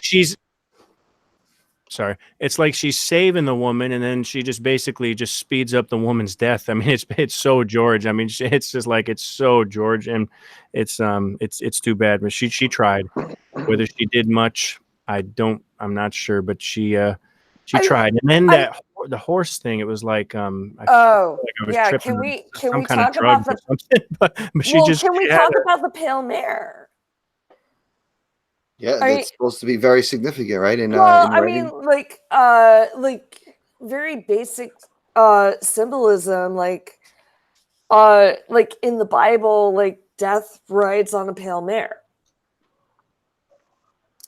But I also think it's this is like a little bit of a deep cut. Like the other fandom I'm involved with is Twin Peaks, and there's like a very weird scene where all of a sudden like a pale mare like appears in Twin Peaks out of nowhere, and I think there's a little bit where it's like, yeah, this is going to be always super ambiguous. But they did use the Stark theme, which was very weird to me, and I mentioned that way back when I was talking about like the music stuff, and I really thought that theme was a goner we haven't heard the Stark theme in a while. So my first, like, just watching it on the couch on the TV, my first reaction for me was I got Ned vibes. I got like, oh, is this like they're trying to like the spirit of Eddard Stark kind of thing? And then in my second watch, I was like, oh, is this some kind of brand bullshit that they'll talk about next? But I felt like it was just like a Ned or some crazy old gods thing. It just I don't know what about it, but they played the Stark theme, and as a musician, I heard it, and I felt like it was like the memory of Ned or all this destruction, and then you have the purity of something, I don't know, and D&D will probably sit there, stale faced, as uninteresting as they always talk, and tell us some reason for it, or maybe they won't. But it was a strange thing. I felt like I was maybe on some kind of drugs there or something. No, I'm kidding. I definitely saw on Twitter the best explanation was that Bran called her an Uber. And that was her Uber out. Bran. We've gone through this whole kind of thing without talking about Bran, and I know it's really late, but just really quickly, because I was talking about the King Bran theory basically last month. People that know me in the streams, I talk about this. I've been talking about this for a while, but it seems like Bran, when he was talking about the Night King, he was always very cavalier, very relaxed. It was like he knew what was going on. When he starts talking about Targaryens and stuff, and you really look at Bran and his visions, his eyes open up. He's digging deep. When he was talking about his wheelchair, he mentioned Daeron Targaryen. So he's looking in the past. He's looking at Targaryens. He knows what the real threat is. He knew the Night King was gonna kick the bucket. I mean, he sees these things. He was so calm at that point. But when he starts talking about Targaryens and Jon's issue, he really starts to kind of open up, and we see his actual emotions. Something he does perks. Something is going on here. They have one freaking episode, but there's something else that Bran knows there. And for him to be king, could solve this whole thing. And that's where my crazy theory kind of came from. But he's looking into the Targaryens somehow. He knows something. I'm just going to leave it at that. Just you brought up the wheelchair reference, and like shout out to History of Westeros because they like dug into the reference. Chances are, like, there's no known crippled Targaryen, but the reference that he made, it's most likely a child of Daenerys Targaryen who married oh my god, I'm blanking on the Martell that she married, but she was the one that the Martells made the water gardens for. Oh, I don't remember the name either. Yeah, but that was the because it was a Targaryen nephew. Anyway, shout out to History of Westeros. Well, it's still cool that the Targaryen that Bran mentions has a direct family member whose name is Daenerys. I mean, that's exactly. So to me, exactly. Bran is looking into this Targaryen thing. Like Bran is not done yet. He's still pulling the strings somehow. We didn't see him last time. We didn't see Sansa. There's something going on there. Bran, when he looks into the Targaryen history, remember his vision. His major vision that he saw was one dragon flying over King's Landing. He saw the vision of the Mad King Aerys. He didn't see he saw the Night King. That's great. But his major visions that we see, that Bigfoot, it's all like Targaryen destruction. So there's a reason why he was so chill when, I have to go now. Like the Night King, yeah, that's right. But basically the fandom, it seems like we've already forgotten about the Night King too, because we know it's not the big deal. The Targaryen, this is a big problem. And we have one episode, and I think Bran is the only one that's going to be able to drop the bomb and help convince Jon to kill this lady. Maybe could be speculation, but something's going to happen in what episode. We're not done with Bran yet. I think Isaac Hempstead seems to be really good at these interviews and not giving points away. But if they just leave it like this, I would be extremely disappointed. He's looking into something. Well, maybe not.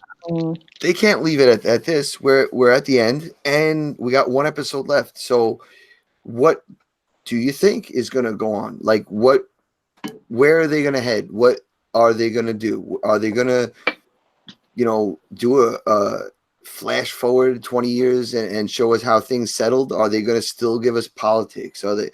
I'm so up in the air because I feel like after like episode 2, it was almost like, or anything could have just gone anyway, and it's been that way. Like all these turns that the show has taken, I'm actually fine with every one of them because I'm just enjoying everything. But like, I still can't predict what the outcome will be because I have like every time I think I got something, I argue in my head the whole point right down. I'm like, nope, that can't work because of this.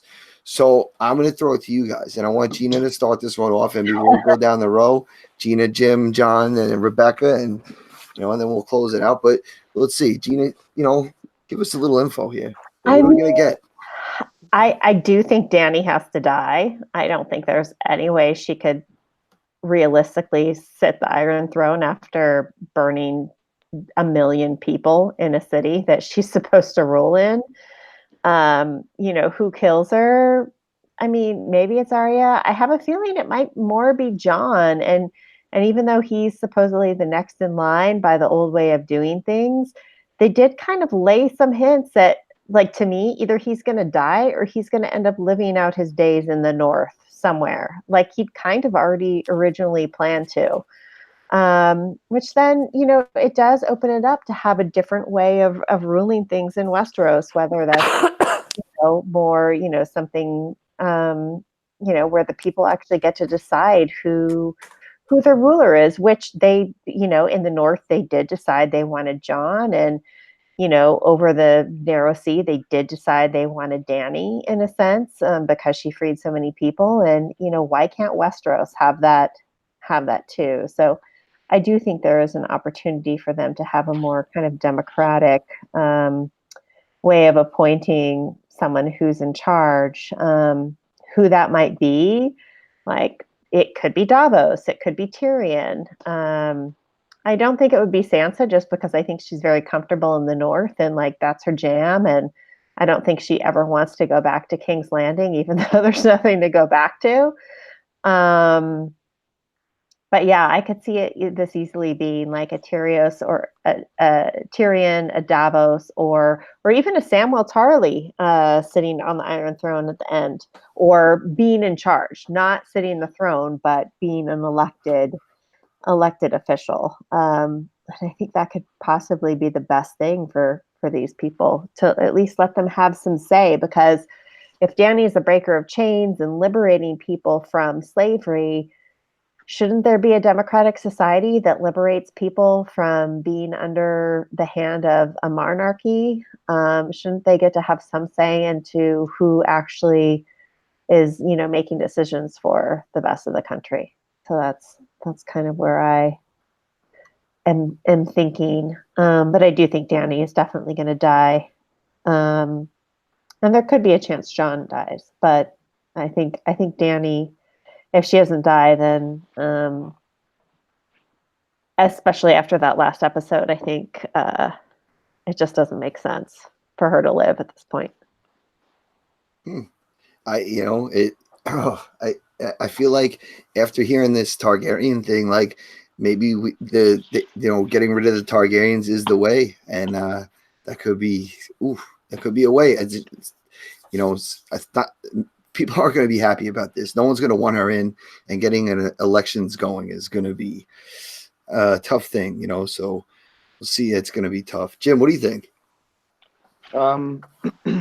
Well, I'll run through just a couple of quick characters just to finish, because this is the last time we're going to get to guess, right? So, all right. So I think next episode, Dany almost admits to Jon that I did this for you. So I think she kind of looks within herself and says the Targaryen name is the wheel, in a sense. So she destroyed it all, and now she's willing to die for it too. And I think Jon kills her. Now, how it happens, details, whatever, right? So I think that's how their story ends. Jon takes off after, heads up north. I think he goes back up to north of the wall, wherever that may be. And then continuing from that, Sansa had said that to Tyrion, that because of the Dragon Queen, things will never work out with them. So I think Sansa and Tyrion end up getting married, and perhaps they're the ones that end up ruling in whatever new government we have. Because ultimately, George's story takes a lot of influence from the War of the Roses. And in the end, the War of the Roses had the two families, let's say the Lannisters and the Starks in essence.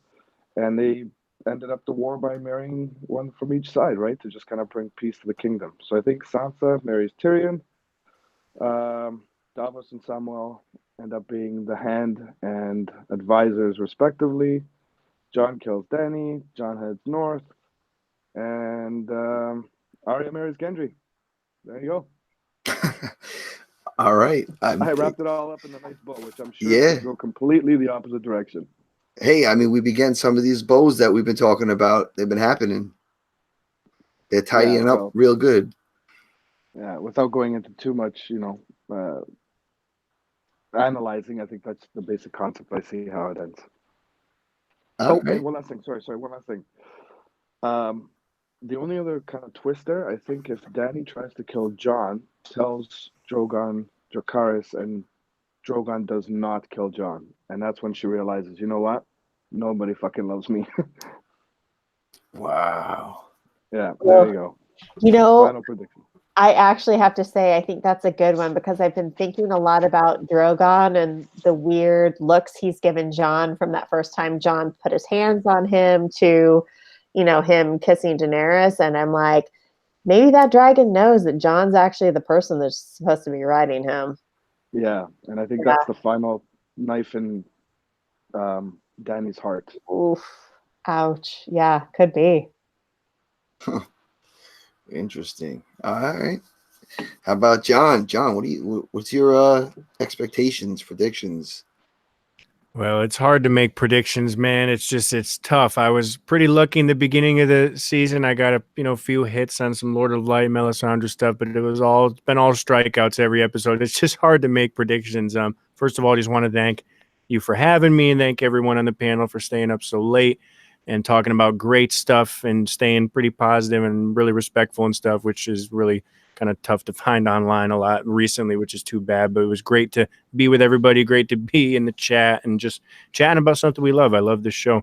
But to make a prediction and stuff, it's just really hard. I mean, I would just go two ways logically. One, if Danny and or John survives, the way two, if Danny and John don't survive. So if Danny and John do survive, which I personally think is going to happen, I think Danny will probably, and in my opinion, I think the easiest way to clear this up is to just leave it in, Danny's hands, and we're just going to leave it up to the viewers to figure out how she ruled. This is Queen Daenerys.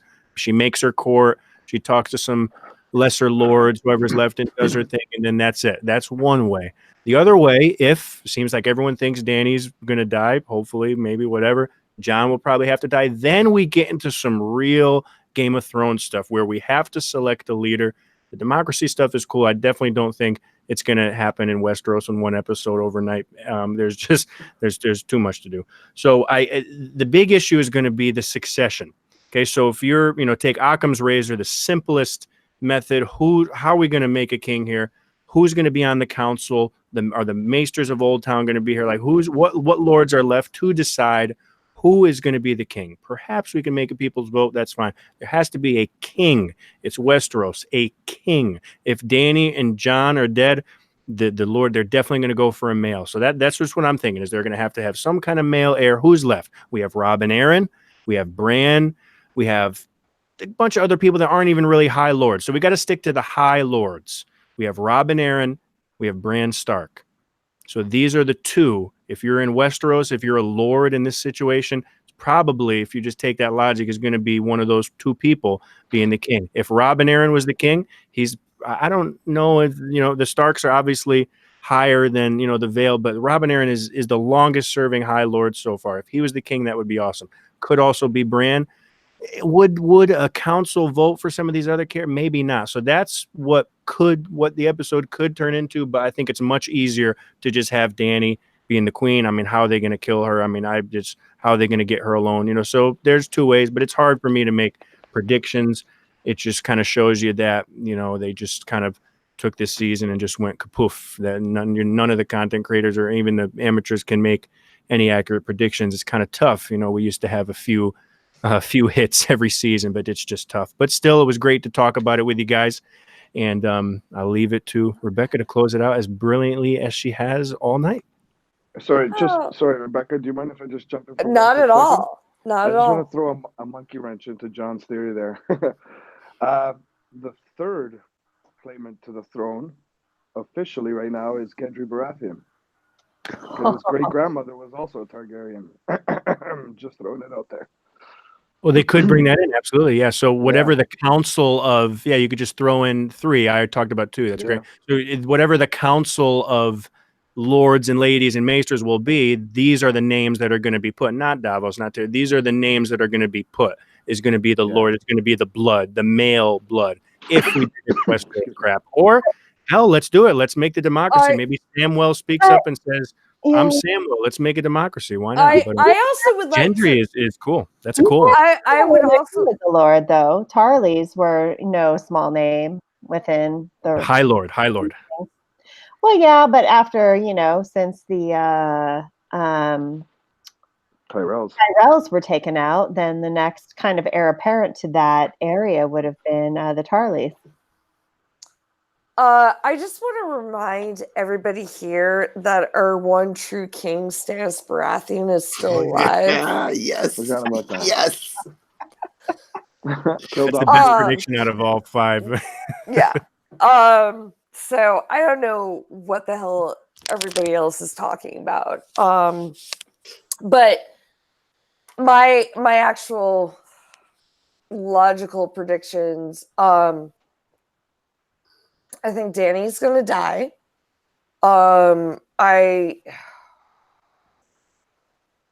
She's like the dark horse. Like I'm there, like Arya could kill her, Jon could kill her, Drogon could kill her. I'm still convinced like the dragon's not a slave thing is going to come to fruition at some point. But as much as I would like democracy to come to Westeros, I think we're a couple steps beyond that. I think the Iron Throne is going to be destroyed, but it's still going to be an in-between phase. I think Sansa, for the book readers, the Hour of the Wolf is going to come, and Sansa is going to be Cregan Stark. She's going to like set shit right, basically. And Sansa's going to be Queen in the North. What else? Oh yeah, no, Stannis Baratheon's coming back. That's it. That's all I got. Brilliant. Yeah. All right. Yeah, there's a lot of, good theories. I think everybody kind of wants to see some kind of normal outcome. And I'm rolling with my chaos is a ladder theme that I've been wanting and getting a lot of all this season. I wanted a lot of death, and last season that was my expectation for this year is just crazy massive deaths. And after this wild episode of lots of unexpected innocent deaths, I feel like I want more nuttiness. Ultimately what makes sense to me is Sansa ruling in some form, if not everything, at least the North, because of the lesson she's learned. Because how do you feel about that? I have no problem with it because I've come to respect her. I used to complain about whiny little Sansa. I know. So much. I've cursed you with like You teenage daughters. You did. You're right. I remember. Oh my gosh, I remember that. You told me I was going to have teenage daughters. Yeah. So it makes sense, and the lessons like how Dany even saw how she played Tyrion and pointed it out to everybody who wasn't paying attention. Like that's even better. Like she knows like Sansa got the game, and this was the Game of Thrones. Who ultimately got it? Like she figured it out. Everybody else has so many weaknesses along the way. She started weak and got strong. Everybody else came out pretty much looking strong or acting strong or tough or strong-willed, and they came down on a peg, especially after the shock and awe of the last Stark episode with the battle at the Night King, and then this watching King's Landing burn, and everybody shifted. I feel like that makes sense. But that being said, with the chaos angle, I feel like all the babies are going to come out from the North, the little crested Night King convert babies, and we're going to have like a little baby army come in March and just resurrect everybody that's dead and just wipe everything out, and we get to restart. Does everyone have a feeling like the very like last scene is like going to be like some baby in the North like waking up with like the ice blue like White Walker eye? Gotta be something crazy. Gotta be. Yeah, like it's not going to be a happy ending. But Tim, I just really want Tim to say Queen in the North. Oh yeah, Queen in the North. Queen in the North. Queen in the North. Queen in the North. Queen in the North. Queen in the North. I'm all for it. I'm definitely on board, and I'm happy that I saw this transformation. And it was on purpose, and it makes me even happier that it was on purpose. And I just want to address really quick, and I think Show Tyrion is a very wonderful character arc. I think that's like one thing the show has done well, and that's completely different than what's going to happen in the books.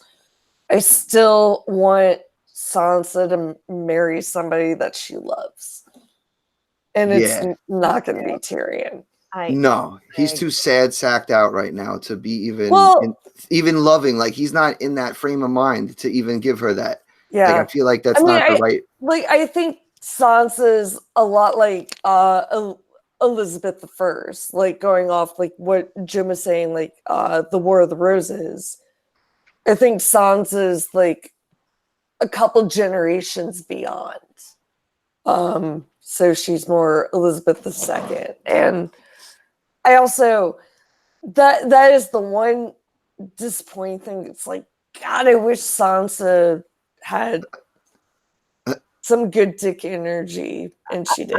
I agree. I've always like, now that the Hound is dead, and maybe Sex God Pod will somehow charm her.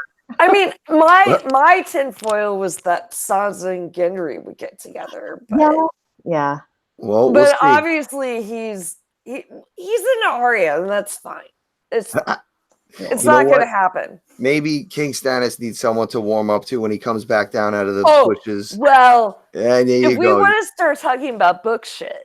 Oh, well, we can't. I mean, we're already going almost 3 hours. I think we got to wrap it here. But those are some awesome thoughts and expectations. We're probably going to do a feedback episode, at the end of the week. Maybe we'll get some of those in there, because I definitely could go another couple hours. But I want people to listen to this and not get intimidated when they see 2.5 hours here. But no, this has been a wonderful discussion. I thank all of you so much for coming on. And, and I again, giving it up to you, Rebecca, for, swaying me towards Sansa and seeing the light. And then John for making me see a little bit of the Lord of Light. And Jim for bringing me the light from Canada. Gina bringing me the light from her new podcasting venture. And Axel Foley for bringing me the light to be on the podcast and host this baby. Yeah. Yay! That's Axel, right. hi! Oh, hey, everyone. Hi! He was lurking in the weeds. It's been wonderful. Thank you all for coming. I'm sorry if I was rushed when we were beginning. I was just trying to get the kid to bed, but I do appreciate you all taking your time, and I've been dropping in and listening, and this has been a great show. So, DJ, I'm going to let you take it out, and I'll hit stop broadcast, brother. That's it. All right. Thanks, everybody, for tuning in on the YouTube. Thank you, everybody in the chat. I had too many people to even name at this point, but I want to close out the show. Remind you all, get your feedback in for next week's episode, especially. We want to hear what you think is going to happen. PodcastWinterfell@gmail.com. Twitter works as well, Winterfell Pod. But the feedback, we can get nice, juicy stuff in. So send us the feedback. Go to check us out, DVRPodcast.com, and definitely download, subscribe, and all those good things you do on the interwebs. Vala Magulis. Peace.